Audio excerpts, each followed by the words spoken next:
बसवाय नमः। ओंकार बसवाय नमः।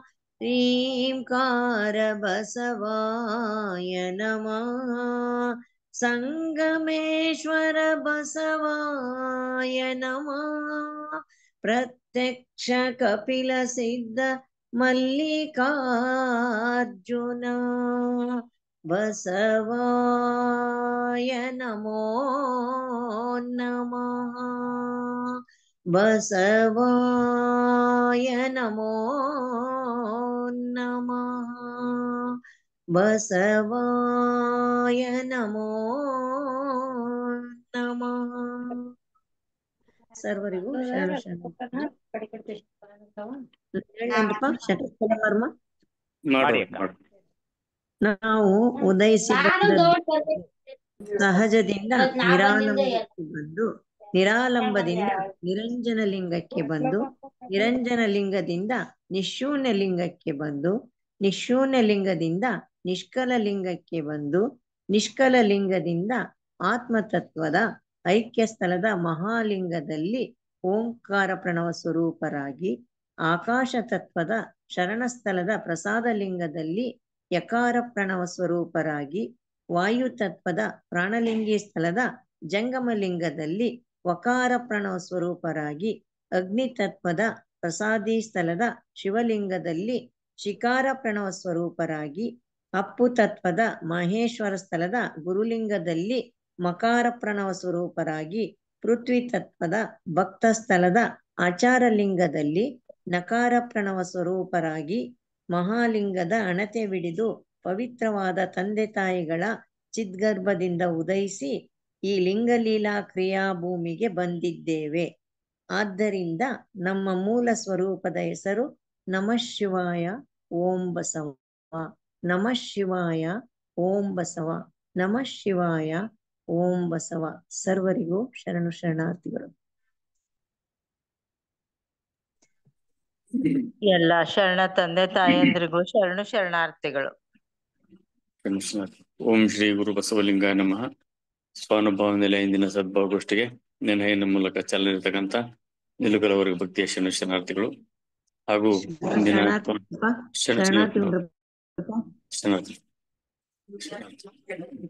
ಇಂದಿನ ಸ್ವಾನುಭಾವ ನೆಲೆ ಸದ್ಭಾವಗೋಷ್ಠಿಯಲ್ಲಿ ಭಾಗವಹಿಸತಕ್ಕಂಥ ಸರ್ವ ಶರಣ ಬಂಧುಗಳ ಶ್ರೀಪಾದಕ್ಕೆ ಭಕ್ತಿಯ ಶರಣ ಶರಣಾರ್ಥಿ ಅರ್ಪಿಸ್ತಾ, ಇಂದು ಡಾಕ್ಟರ್ ದಯಾನಂದ ನೂಲಿಯಪ್ಪ ಅವರಿಂದ ಶಿವಯೋಗ ಕುರಿತಾಗಿ ಅನುಭವ ಮಾಡಲಿದ್ದಾರೆ. ಒಬ್ಬರ ಶರಣ ಶರಣಾರ್ಥಿ ಪ್ರಾರಂಭಿಸಿರ್ತಾರೆ. ಶರಣು ಶರಣಾರ್ಥಿಯನ್ನ ಎಲ್ಲ ಶರಣ ಬಂಧುಗಳಲ್ಲಿ ಶರಣು ಶರಣಾರ್ಥಿಗಳು. ನಾವು ಕಳೆದ ಹಲವಾರು ತಿಂಗಳುಗಳಿಂದ ಶರಣರ ಶಿವಯೋಗ ಅಂತ ಒಂದು ಅಭ್ಯಸನದಲ್ಲಿ ತೊಡಗಿದ್ದೇವೆ. ಅದರಲ್ಲಿ ನಮ್ಮ ಅನುಕೂಲಕ್ಕಾಗಿ ವಿಕಸನ ಕ್ರಮಗಳನ್ನು ಮಾಡಿಕೊಂಡು 1ರಲ್ಲಿ ಸಹಜದಿಂದ ಶೂನ್ಯದ ವಿಕಾಸ, 2ರಲ್ಲಿ ಓಂ ಅಕ್ಷರದ ವಿಸ್ತರಣೆ ಮಾಡಿದ್ವಿ, 3ರಲ್ಲಿ ಪಂಚವಿಂಶತಿ ತತ್ವಗಳು ಯಾವುವು, 4ರಲ್ಲಿ ವಿವಿಧ ಶಕ್ತಿಗಳ ವಿವರಣೆಯನ್ನ ಪಡೆದುಕೊಂಡು, 5ರಲ್ಲಿ ಚಕ್ರಗಳು ಯಾವುವು, ಅಲ್ಲಿರುವ ಲಿಂಗಗಳು ಯಾವುವು, ಅವುಗಳ ಎಲ್ಲ ವಿಸ್ತಾರವನ್ನು ನೋಡಿಕೊಂಡು ದೀಕ್ಷೆಯ ಬಗ್ಗೆ ಮತ್ತು ಇಷ್ಟಲಿಂಗದ ಅಂತರಂಗವನ್ನ ವಿಕಸನ ಕ್ರಮ 6ರಲ್ಲಿ ನೋಡಿದ್ವಿ. ವಿಕಸನ ಕ್ರಮ 7ರಲ್ಲಿ ಮೈಲಾರ ಬಸವಲಿಂಗ ಶರಣರ ನವಚಕ್ರಲಿಂಗಗಳ ಪ್ರಾರ್ಥನೆಯನ್ನ ನೋಡಿಕೊಂಡು 8ರಲ್ಲಿ ಪ್ರವೃತ್ತಿ ಮಾರ್ಗ ಮತ್ತು ನಿವೃತ್ತಿ ಮಾರ್ಗ ಅಂದರೇನು ಅಂತ ಅಭ್ಯಸನ ಮಾಡಿದ್ವಿ. ಈ ಒಂದು ಶಿವಯೋಗದ ಭಾಗವಾಗಿ ಶತಏಕದ ನೆಲೆಮನೆಯನ್ನ ನಾವು ಈಗ ಅದೊಂದು ವಿಸ್ತೃತ ಅಭ್ಯಸನವಾಗಿದ್ದು ಅದರಲ್ಲಿ ತೊಡಗಿದ್ದೇವೆ. ಏನಿದು, ಯಾವ ಶಟಸ್ಥಳಗಳಲ್ಲಿ ಎಷ್ಟೊಂದು ಮನೆಗಳಿವೆ, ರೂಮ್ಗಳಿವೆ, ಅವನ್ನೆಲ್ಲ ನೋಡ್ತಾ ಇದ್ದೀವಿ. ಹೀಗಾಗಿ ಶರಣರ ಶಿವಯೋಗ ಅದರಲ್ಲಿ ಶತಏಕದ ನೆಲೆಮನೆ ಅಂತ ಒಂದು ಸುದೀರ್ಘವಾದ ಅಧ್ಯಯನದಲ್ಲಿ ನಾವು ತೊಡಗಿದ್ದು ತಮಗೆ ಗಮನಕ್ಕೆ ಬಂದಿದೆ. ಅದರಲ್ಲಿಯೂ ನಾವು ಭಕ್ತಸ್ಥಳ ಅದನ್ನ ಮುಗಿಸಿದ ನಂತರ ಯಾವ ಸ್ಥಳ ಅಭ್ಯಸನ ಮಾಡಿದ್ವಿ? ಭಕ್ತಸ್ಥಳದ ನಂತರ ಮಹೇಶ್ವರ ಸ್ಥಳ. ಮಹೇಶ್ವರ ಸ್ಥಳ. ಅದಾದ ನಂತರ ಈಗ ಸದ್ಯಕ್ಕೆ ಪ್ರಸಾದಿ ಸ್ಥಳದಲ್ಲಿ ಇದ್ದೀವಿ. ಪ್ರಸಾದಿ ಸ್ಥಳದಲ್ಲಿ ಅಂಗಸ್ಥಳವಾಗಿ 7 ಸ್ಥಳಗಳಿವೆ. ಇಲ್ಲಿಯ ಲಿಂಗ ಶಿವಲಿಂಗ, ಹೀಗಾಗಿ ಇಲ್ಲಿಯ ಲಿಂಗ ಸ್ಥಳಗಳು 9 ಆಗಿವೆ. ಪ್ರಸಾದಿ ಅಂಗಸ್ಥಳದ ಅಭ್ಯಸನ ಮಾಡ್ತಾ ನಾವು ಈಗ ಅಲ್ಲಿ ಪ್ರಸಾದಿ ಸ್ಥಳ ನೋಡಿದ್ವಿ, ಗುರು ಮಹಾತ್ಮೆ, ಲಿಂಗ ಮಹಾತ್ಮೆ, ಜಂಗಮ ಮಹಾತ್ಮೆ ನೋಡ್ಕೊಂಡು ಇವತ್ತು ಭಕ್ತ ಮಹಾತ್ಮೆ ಸ್ಥಳ ಅನ್ನೋದ್ರ ಬಗ್ಗೆ ನೋಡ್ತಾ ಇದ್ದೀವಿ. ಎಷ್ಟಾಗುತ್ತೋ ಅಷ್ಟು ನೋಡೋಣ. ಭಕ್ತ ಮಹಾತ್ಮೆ ಸ್ಥಳ ಮತ್ತು ಶರಣ ಮಹಾತ್ಮೆಯು ಮುಗಿಸೋಕ್ಕಾಗುತ್ತೆ ನೋಡೋಣ. ಮುಂದೆ ನಾವು ಶಿವಲಿಂಗದ ಒಂದು ಲಿಂಗ ಸ್ಥಳಗಳ ಬಗ್ಗೆ ನೋಡೋರಿದ್ದೀವಿ. ಇವತ್ತು ನಾವು ಭಕ್ತ ಮಹಾತ್ಮೆ ಸ್ಥಳ ಅನ್ನೋದ್ರ ಬಗ್ಗೆ ನೋಡಿದ್ವಿ. ಹೋದ್ ಸಾರಿ ನಾವು ಜಂಗಮದ ಬಗ್ಗೆ ಅಪಾರವಾದ ಜ್ಞಾನವನ್ನ ಪಡೆದುಕೊಂಡ್ವಿ. ಎಷ್ಟೊಂದು ಸೊಗಸಾಗಿದೆ ಅದು, ಅದನ್ನ ನೋಡಿದ್ವಿ. ಜಂಗಮದ ನಿಜ ಅರ್ಥವಂದರೆ ಏನು ಅನ್ನೋದನ್ನ ನೋಡಿದ್ವಿ. ಹೀಗಾಗಿ ಇವತ್ತು ನಾವು ಯಾವಾಗ ಗುರು, ಲಿಂಗ, ಜಂಗಮ ಇದೆಲ್ಲ ಹೇಳುತ್ತಿರುವಾಗ ಭಕ್ತನ ಬಗ್ಗೆಯೂ ಅಭ್ಯಸನ ಬೇಕಾಗ್ತಾ ಇದೆ. ಹೀಗಾಗಿ ಇವತ್ತು ಭಾಗ 47ರಲ್ಲಿ ನಾವು ಭಕ್ತ ಮಹಾತ್ಮೆ ಸ್ಥಳ ಅಂತ ಅಭ್ಯಸನ ಮಾಡೋರಿದ್ದೀವಿ. ತಮಗೆಲ್ಲರಿಗೂ ಇನ್ನೊಮ್ಮೆ ಶರಣಾರ್ಥಿಗಳು. ನಿಮ್ಮಲ್ಲಿ ಒಂದು ರಿಕ್ವೆಸ್ಟ್ ಏನಂದ್ರೆ, ತಾವು ಲಾಗಿನ್ ಆದ ತಕ್ಷಣ ಏನ್ ಮಾಡ್ಬೇಕು, ನಿಮ್ಮ ಆಡಿಯೋ ವಿಡಿಯೋ 2 ಮ್ಯೂಟ್ ಆಗಿದೆ ಇಲ್ಲಿ ನೋಡ್ಕೊಳ್ಬೇಕು. ಕಂಪಲ್ಸರಿ, ಅದು ಡ್ಯೂಟಿ ನಿಮ್ದು. ನೀವು ಲಾಗಿನ್ ಆಗಿ ತಕ್ಷಣ ಏನಾಗುತ್ತೆ, ಆಡಿಯೋ ವಿಡಿಯೋ 2 ಆನ್ ಇರುತ್ತೆ. ಇಮಿಡಿಯೇಟ್ಲಿ ನೀವು ಆಡಿಯೋ ಮತ್ತು ವಿಡಿಯೋ 2 ಮ್ಯೂಟ್ ಮಾಡ್ಕೊಳ್ಬೇಕು. ಅದು ನಿಮ್ಮ ಆದ್ಯ ಕರ್ತವ್ಯ. ಯಾವಾಗ ನಾವು ಹೇಳ್ತೀವೋ ಅವಾಗ ಆಡಿಯೋ ಅಷ್ಟೇ ಓಪನ್ ಮಾಡ್ಕೊಂಡು ನೀವು ಮಾತಾಡಬಹುದು. ಇಲ್ಲದ್ರೆ ಏನಾಗುತ್ತೆ, ನೀವು ಪ್ರತಿ ಸಾರಿ ಲಾಗಿನ್ ಆಗ್ತೀರಾ, ಆಡಿಯೋ ಓಪನ್ ಹಾಗೆಯೇ ಉಳಿದ್ರೆ ನಮ್ಗೆ ಇಲ್ಲಿ ತುಂಬಾ ಡಿಸ್ಟರ್ಬ್ ಆಗುತ್ತೆ ಮತ್ತು ನೀವು ಡಿಸ್ಟರ್ಬ್ ಮಾಡ್ತಾ ಇರೋದು ನಿಮ್ಗೆ ಗೊತ್ತಾಗೋಲ್ಲ ಅದು. ಹೀಗಾಗಿ ಕರ್ತವ್ಯ ಏನಂದ್ರೆ, ಲಾಗಿನ್ ಆದ ತಕ್ಷಣ ಆಡಿಯೋ ಮತ್ತು ವಿಡಿಯೋ ಮೀಟ್ ಮಾಡ್ಕೊಳ್ಬೇಕು. ಈಗ ಈ ಒಂದು ನಮ್ಮ ಶಿವಯೋಗದ ಕ್ಲಾಸ್ ಅನ್ನ ಮುಂದುವರಿಸೋಣ. ಭಕ್ತ ಮಹಾತ್ಮೆ ಸ್ಥಳ 47ನೇ ಸ್ಥಳ. ಇದು ಪ್ರಸಾದಿ ಸ್ಥಳದಲ್ಲಿ ಬರುವಂತ ಅಂಗ ಸ್ಥಳವಾಗಿದೆ. ಭಕ್ತ ಅಂದರೆ ಏನು ಅನ್ನೋದನ್ನ ಇದು ಸೂಚಿಸ್ತಾ ಇದೆ. ಎಲ್ಲರೂ ಶುಚಿರ್ಭೂತರಾಗಿ ವಿಭೂತಿ ಧಾರಣೆ ಮಾಡಿಕೊಂಡು ಎದೆಯ ಮೇಲೆ ಲಿಂಗ ಧರಿಸಿಕೊಂಡು ಶಿವಯೋಗದಲ್ಲಿ ಕುಳಿತ ಸ್ಥಿತಿಯಲ್ಲಿ ಕೇಳ್ತಾ ಇದ್ದೀರಿ ಅಂತ ನಾನು ಭಾವಿಸ್ಕೊಂಡಿದ್ದೀನಿ. ದಯವಿಟ್ಟು ಮಲಗಿಕೊಂಡು ಇದನ್ನು ಕೇಳಬೇಡಿ. 47ನೆಯ ಭಾಗವಾಗಿ ಪ್ರಸಾದಿ ಸ್ಥಳದ ಒಂದು ಮಹತ್ವದ ಸ್ಥಳ ಇದು, ಭಕ್ತ ಮಹಾತ್ಮೆ ಸ್ಥಳ. ಇಲ್ಲಿ ಭಕ್ತಿ ಅವಧಾನ ಭಕ್ತಿಯಾಗಿದೆ ಅಂತ ತಮಗೆ ಗೊತ್ತಿದೆ. ಭಕ್ತನ ಶ್ರದ್ಧೆಯು ನಿಷ್ಠೆಯಿಂದ ಈ ಸ್ಥಳದಲ್ಲಿ ಅದು ಅವಧಾನ ಭಕ್ತಿಯಾಗಿದೆ. ಅವಧಾನ ಅಂದ್ರೆ ಎಚ್ಚರಿಕೆ ಅಥವಾ ಅರಿವು, ಎಚ್ಚರದಿಂದ ಇರೋದು. ಇಲ್ಲಿ ಕೈಂಕರ್ಯ ಕಿಂಕರನಾಗಿ ಭಕ್ತ ಎಲ್ಲಾ ತತ್ವಗಳನ್ನು ಒಬ್ಬ ಪ್ರಸಾದಿಯಾಗಿ ಆಚರಿಸ್ತಾನೆ. ಅವರೆಲ್ಲರ ಪ್ರಸಾದದಿಂದ ಆತನಿಗೆ ಇಡೀ ವಿಶ್ವವೇ ಪ್ರಸಾದಮಯವಾಗ್ತಾ ಇದೆ. ಆತನ ಕಾಯ್, ವಾಕ್, ಮನಗಳೆಲ್ಲ ಈಗ ಪ್ರಸಾದಮಯವಾಗ್ತಾ ಇದೆ. ಯಾಕಂದ್ರೆ ಇದು ಪ್ರಸಾದಿ ಸ್ಥಳವಾಗಿದೆ. ಗುರು, ಲಿಂಗ, ಜಂಗಮರ ಮಹಾತ್ಮೆ ಯಾರಿಗೆ ಬೇಕಾಗಿದೆ? ಭಕ್ತನಿಗೆ ಬೇಕಾಗಿದೆ. ಈ ತ್ರಿವಿಧ ತತ್ವಗಳು ಭಕ್ತನಿಗಾಗಿಯೇ ಇವೆ.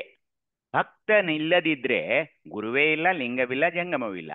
ಹೀಗಾಗಿ ಒಂದಕ್ಕೊಂದು ಪೂರಕವಾದ ತತ್ವಗಳು. ಭಕ್ತನಿಲ್ಲದೆ ಗುರುವಿಲ್ಲ, ಗುರು ಇಲ್ಲದೆ ಭಕ್ತಿಲ್ಲ, ಭಕ್ತನಿಲ್ಲದೆ ಲಿಂಗವಿಲ್ಲ, ಲಿಂಗವಿಲ್ಲದೆ ಭಕ್ತನಿಲ್ಲ, ಭಕ್ತನಿಲ್ಲದೆ ಜಂಗಮೂ ಇಲ್ಲ. ಭಕ್ತರ ಅಸ್ತಿತ್ವವೇ ಮೂಲ. ನಂತರ ಗುರು, ಲಿಂಗ, ಜಂಗಮ ಅವರೆಲ್ಲರೂ ನಮಗ್ ಬೇಕು. ಹೀಗಾಗಿ ಇವೆಲ್ಲ ಒಂದಕ್ಕೊಂದು ಪೂರಕವಾದ ತತ್ವಗಳಾಗಿವೆ. ಆದ್ದರಿಂದ ಗುರು, ಲಿಂಗ, ಜಂಗಮ ಈ ಮೂವರಿಗೆ ಪ್ರಾಧಾನ್ಯತೆಯನ್ನು ತಂದುಕೊಡುವ ಭಕ್ತನ ಮಹಾತ್ಮೆಯು ಸರ್ವಶ್ರೇಷ್ಠವಾಗಿದೆ ಅಂತ ನಾವು ಅರಿತುಕೊಳ್ಳಬೇಕು. ಮೊದಲನೆಯ ವಚನ ಬರ್ತಾ ಇದೆ ಅಲ್ಲಂಪ್ರಭು ದೇವರು. ಇದು ಯಾರಾದ್ರೂ ಓದಿ ನೋಡೋಣ.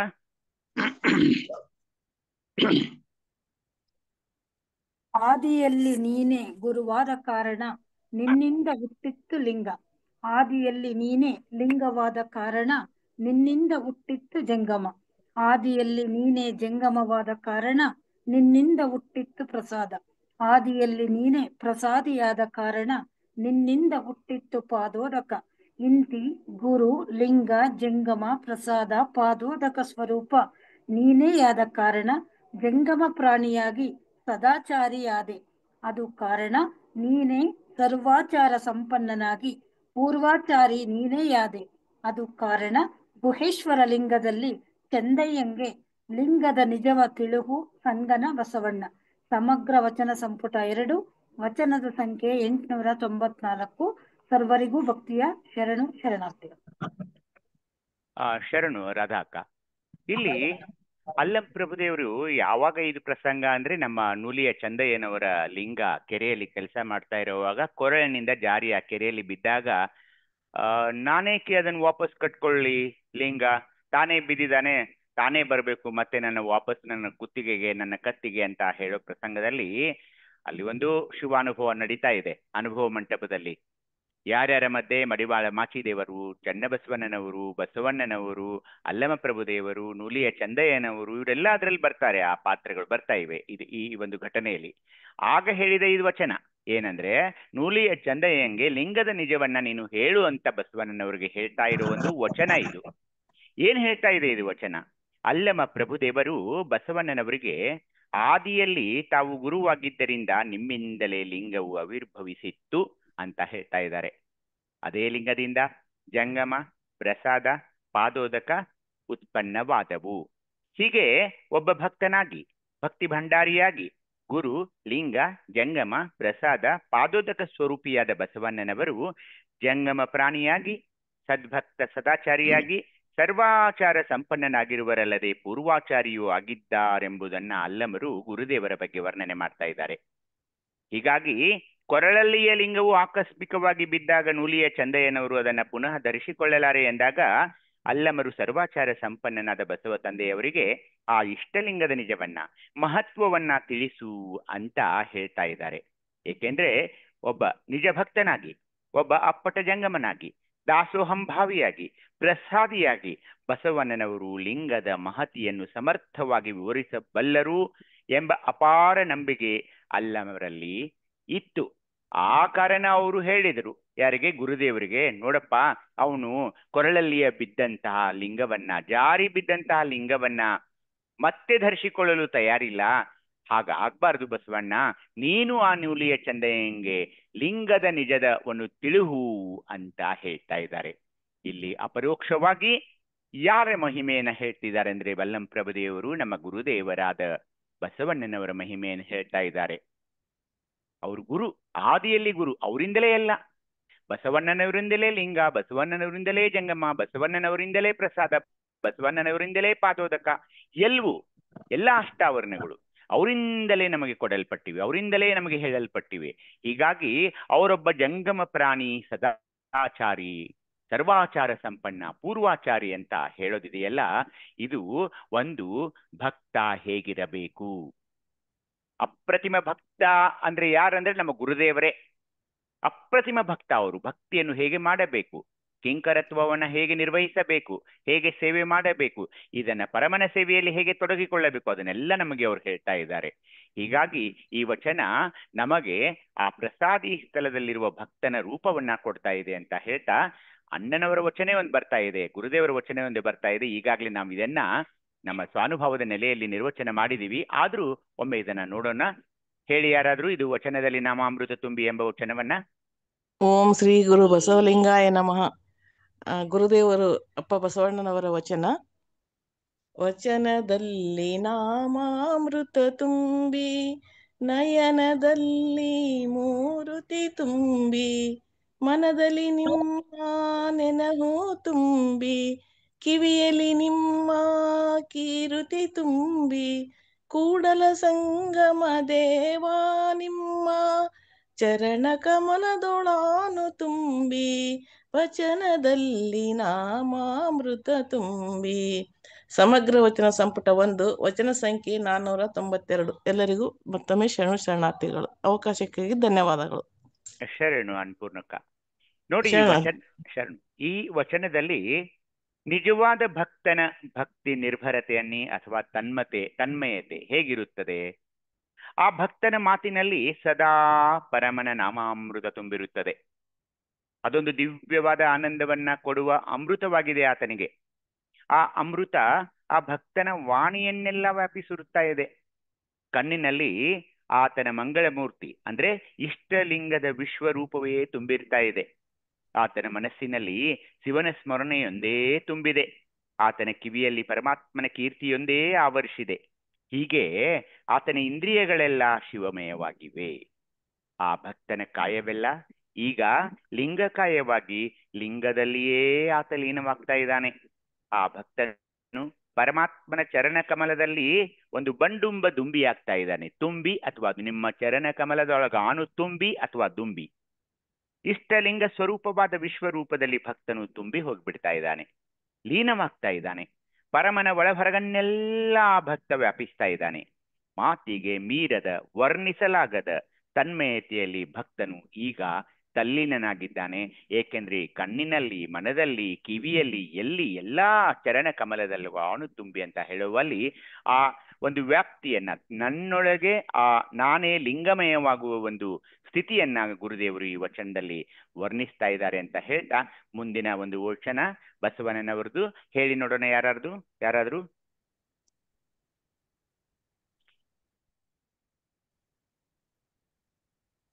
ಎಲ್ಲರಿಗೂ ಭಕ್ತಿಯ ಶರಣಾರ್ಥಿ. ಗೀತವ ಹಾಡಿದಡೇನು, ಶಾಸ್ತ್ರ ಪುರಾಣವ ಕೇಳಿದಡೇನು, ವೇದ ವೇದಾಂತವ ನೋದಿದಡೇನು, ಮನ ಒಲಿದು ಲಿಂಗ ಜಂಗಮದ ಪೂಜಿಸಿ ಲಿಂಗ ಅರಿಯದವರು ಎಲ್ಲರಲ್ಲಿ ಅನುಭಾವಿಯಾದಡೇನು, ಭಕ್ತಿ ಇಲ್ಲದವರನ್ನಲ್ಲ ಕೂಡಲ ಸಂಗಮ ದೇವ. ಸಮಗ್ರ ವಚನ ಸಂಪುಟ 1, ವಚನದ ಸಂಖ್ಯೆ 188. ಎಲ್ಲರಿಗೂ ಭಕ್ತಿಯ ಶರಣಾರ್ಥಿಗಳು. ಶರಣಾರ್ಥಿ ಅಮರಕಲಾ ಅಕ್ಕ. ಶರಣಾರ್ಥಿ. ಅಕ್ಕ. ಇಲ್ಲಿ ಗುರುದೇವ್ರು ಏನ್ ಹೇಳಿದ್ರು ನೋಡಿ, ನಿಜ ಭಕ್ತನು ಅರ್ಥವಿಲ್ಲದ ಶಿವಜ್ಞಾನವಿಲ್ಲದ ಗೀತೆಗಳನ್ನ ಹಾಡೋದಿಲ್ಲ, ಹಾಡಬಾರ್ದು ಕೂಡ. ನಿಮಗೆ ಒಂದು ಆಶ್ಚರ್ಯದ ಸಂಗತಿ ಹೇಳ್ಬೇಕಂದ್ರೆ, ಭೀಮಸೇನ ಜೋಶಿ ಅಂತ ಒಬ್ರು ದೊಡ್ಡ ಸಂಗೀತಕಾರರಾಗಿ ಹೋದ್ರು, ನಮ್ಮ ಹಿಂದೂಸ್ತಾನಿ ಸಂಗೀತಕಾರರು. ಅವರೊಂದು ಪ್ರತಿಜ್ಞೆ ಮಾಡಿಬಿಟ್ಟಿದ್ರು, ಎಂದಿಗೂ ನಾನು ವಚನಗಳನ್ನ ಹಾಡೋದಿಲ್ಲ ಅಂತ. ಎಷ್ಟೊಂದು ವಿಚಿತ್ರ ನೋಡಿ, ಆದ್ರೆ ಇದು ಸತ್ಯ. ಹಾಗೇನೆ ನಾವು ಕೂಡ ನಿಜ ಭಕ್ತನಾದವನು ಅರ್ಥವಿಲ್ಲದ ಶಿವಜ್ಞಾನವಿಲ್ಲದ ಗೀತೆಗಳನ್ನ ನಾವು ಹಾಡಬಾರ್ದು. ಆ ಮನುಷ್ಯ ಅದನ್ನು ಹೇಗೆ ನಿರ್ಣಯ ತಗೊಂಡಿರಬಹುದು, ಅದು ಬೇರೆ ವಿಷಯ. ಆದ್ರೆ ನೋಡಿ, ನಾವು ಕೂಡ ನಿಜ ಭಕ್ತನು ಅರ್ಥವಿಲ್ಲದ ಶಿವಜ್ಞಾನವಿಲ್ಲದ ಗೀತೆಗಳನ್ನ ಹಾಡೋದಿಲ್ಲ. ನಿಜಾರ್ಥವನ್ನು ಹೇಳಿದ ಶಾಸ್ತ್ರ ಪುರಾಣವನ್ನ ಅವನು ಕೇಳೋದಿಲ್ಲ. ಏನೇನೋ ಹೇಳ್ತಾರೆ, ಅದನ್ನ ನಂಬಲೇಬೇಕು. ನೀವು ಕುದುರೆ ಹಾರುತ್ತದೆ ಅಂದ್ರೆ ನಂಬಲೇಬೇಕು. ಏನೇನು ಹೇಳ್ತಾ ಹೋಗ್ತಾರೆ, ಅದೆಲ್ಲ ನಮ್ಗೆ ಕೇಳೋಕ್ಕಾಗೋಲ್ಲ, ಕೇಳಬಾರ್ದು. ವೇದಾಂತಗಳನ್ನ ನೋಡುತ್ತಾ ಓದುತ್ತಾ ಅಂತ ಹೋಗೋದಿಲ್ಲ. ಏಕೆಂದ್ರೆ ಅವುಗಳನ್ನ ರಚಿಸಿದವರು ಮನವಲಿದು ಲಿಂಗ ಜಂಗಮವನ್ನು ಪೂಜಿಸಲು ಅರಿಯದವರಾಗಿದ್ದಾರೆ. ಈ ತತ್ವಗಳೇ ಅವ್ರಿಗೆ ಗೊತ್ತಿಲ್ಲ. ಆದರೂ ಏನಂದ್ರು, ಅನುಭಾವಿಗಳೆಂದು ಕರೆದುಕೊಂಡ್ರು. ಹೇಗೆ? ಎಲ್ಲರಲ್ಲಿ ಅನುಭಾವಿಯಾದಡೇನು? ಲಿಂಗಜಂಗಮದ ತತ್ವಗಳ ಬಗ್ಗೆ ಅರಿವೇ ಇಲ್ದವರು, ಅವರನ್ನ ಪೂಜಿಸದವರು ಹೇಗೆ ಇದನ್ನೆಲ್ಲ ನೀವು ಒಪ್ಪೋಕ್ಕಾಗುತ್ತೆ ಅಂತ ಗುರುದೇವ್ರು ಕೇಳ್ತಾ ಇದ್ದಾರೆ. ಭಕ್ತಿ ಇಲ್ಲದವರನ್ನ ಪರಮಾತ್ಮನು ಸ್ವೀಕರಿಸುವುದಿಲ್ಲ. ಇದೆಲ್ಲ ಆಯ್ತು, ಗೀತಾ ಬಂತು, ಶಾಸ್ತ್ರ ಬಂತು, ಪುರಾಣ ಬಂತು, ಎಲ್ಲ ಬಂತು. ಆದ್ರೆ ಅಲ್ಲಿ ಭಕ್ತಿನೇ ಇಲ್ವಾ? ನಮ್ಮ ಧರ್ಮದ ಒಂದು ತಿರುಳೇನಂದ್ರೆ ಭಕ್ತಿ, ಅಪ್ರತಿಮವಾದ ಭಕ್ತಿ, ನಿಷ್ಠಾಭಕ್ತಿ. ಇಲ್ಲಿ ತನಕ ನಾವು ಈಗ ಅವಧಾನ ಭಕ್ತಿಗೆ ಬಂದು ಮುಟ್ಟಿಯಾಗಿದೆ. ಭಕ್ತಿ ಇಲ್ಲದವರನ್ನೆಲ್ಲ ಕೂಡಲ ಸಂಗಮ ದೇವ ಅಂದಾಗ, ಆ ಭಕ್ತಿ ಇಲ್ಲದವರ ಗೀತೆಗಳನ್ನಾಗಲಿ, ಶಾಸ್ತ್ರ ಪುರಾಣಗಳನ್ನಾಗಲಿ, ವೇದಗಳನ್ನಾಗಲಿ ಹೇಗೆ ಆ ಪರಮ ಕೇಳಬಹುದು ಅನ್ನೋ ಒಂದು ಪ್ರಶ್ನೆ ಇಲ್ಲಿದೆ.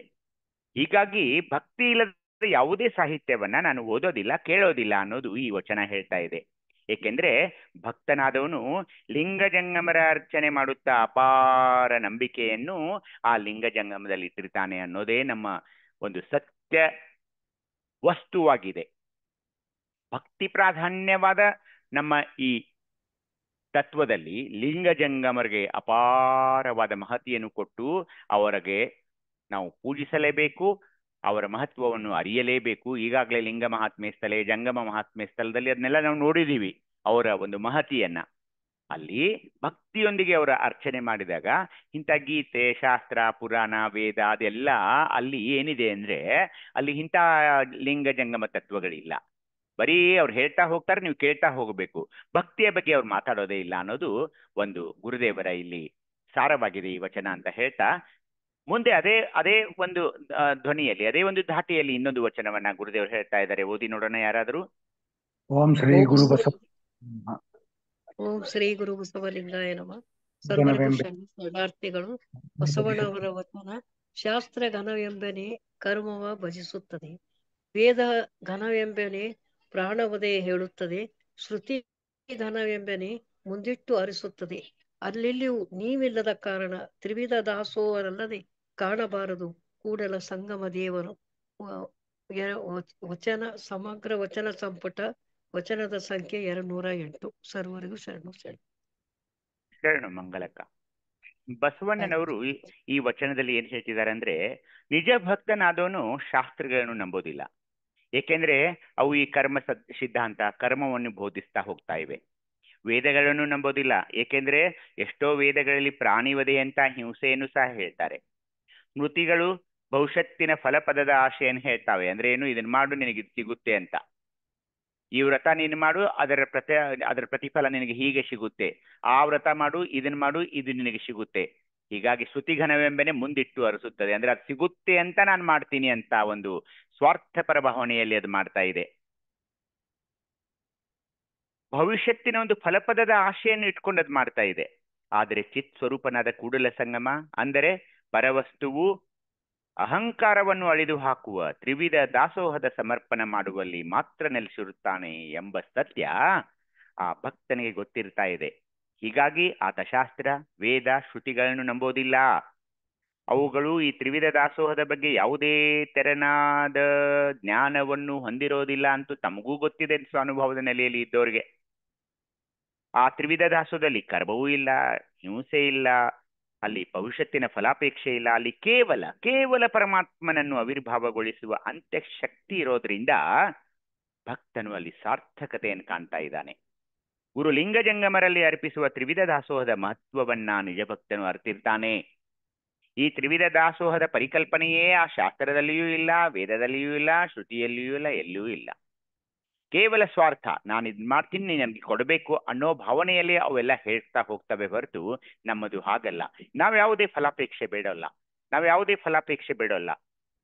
ಒಂದು ತ್ರಿವಿಧ ದಾಸೋಹದನ್ನ ಇಟ್ಕೊಂಡು ನಾವು ಅಲ್ಲಿ ಅರ್ಪಣಾ ಭಾವದಿಂದ ಪ್ರಸಾದಿ ಸ್ಥಳದಲ್ಲಿ ನಿಂತುಕೊಂಡು ದೇವನನ್ನು ಅರ್ಚಿಸುತ್ತೇವೆ ಹೊರತು ನಮಗೆ ಇದು ಬೇಕು ಅದು ಬೇಕು ಅಂತ ಸ್ವಾರ್ಥಮಯ ಜಗತ್ತಿನಲ್ಲಿ ನಾವು ಬದುಕೋದಿಲ್ಲ ಅನ್ನೋದು ಅತ್ಯಂತ ಖಂಡಿತವಾಗಿ ನಮ್ಮ ಗುರುದೇವರು ಈ ವಚನದ ಮೂಲಕ ಹೇಳ್ತಾ ಇದ್ದಾರೆ. ಇನ್ನೊಂದು ವಚನ ಬರ್ತಾ ಇದೆ, ಓದಿರಿ ಯಾರಾದ್ರೂ. ಭೃಂಗಿಶನ ಓದಿ, ಭೃಂಗಿಶನ, ಬಸವಣ್ಣನವರ ವಚನವನ್ನ. ಭೃಂಗಿಶನ ಆಯ್ತಾಪರೆ.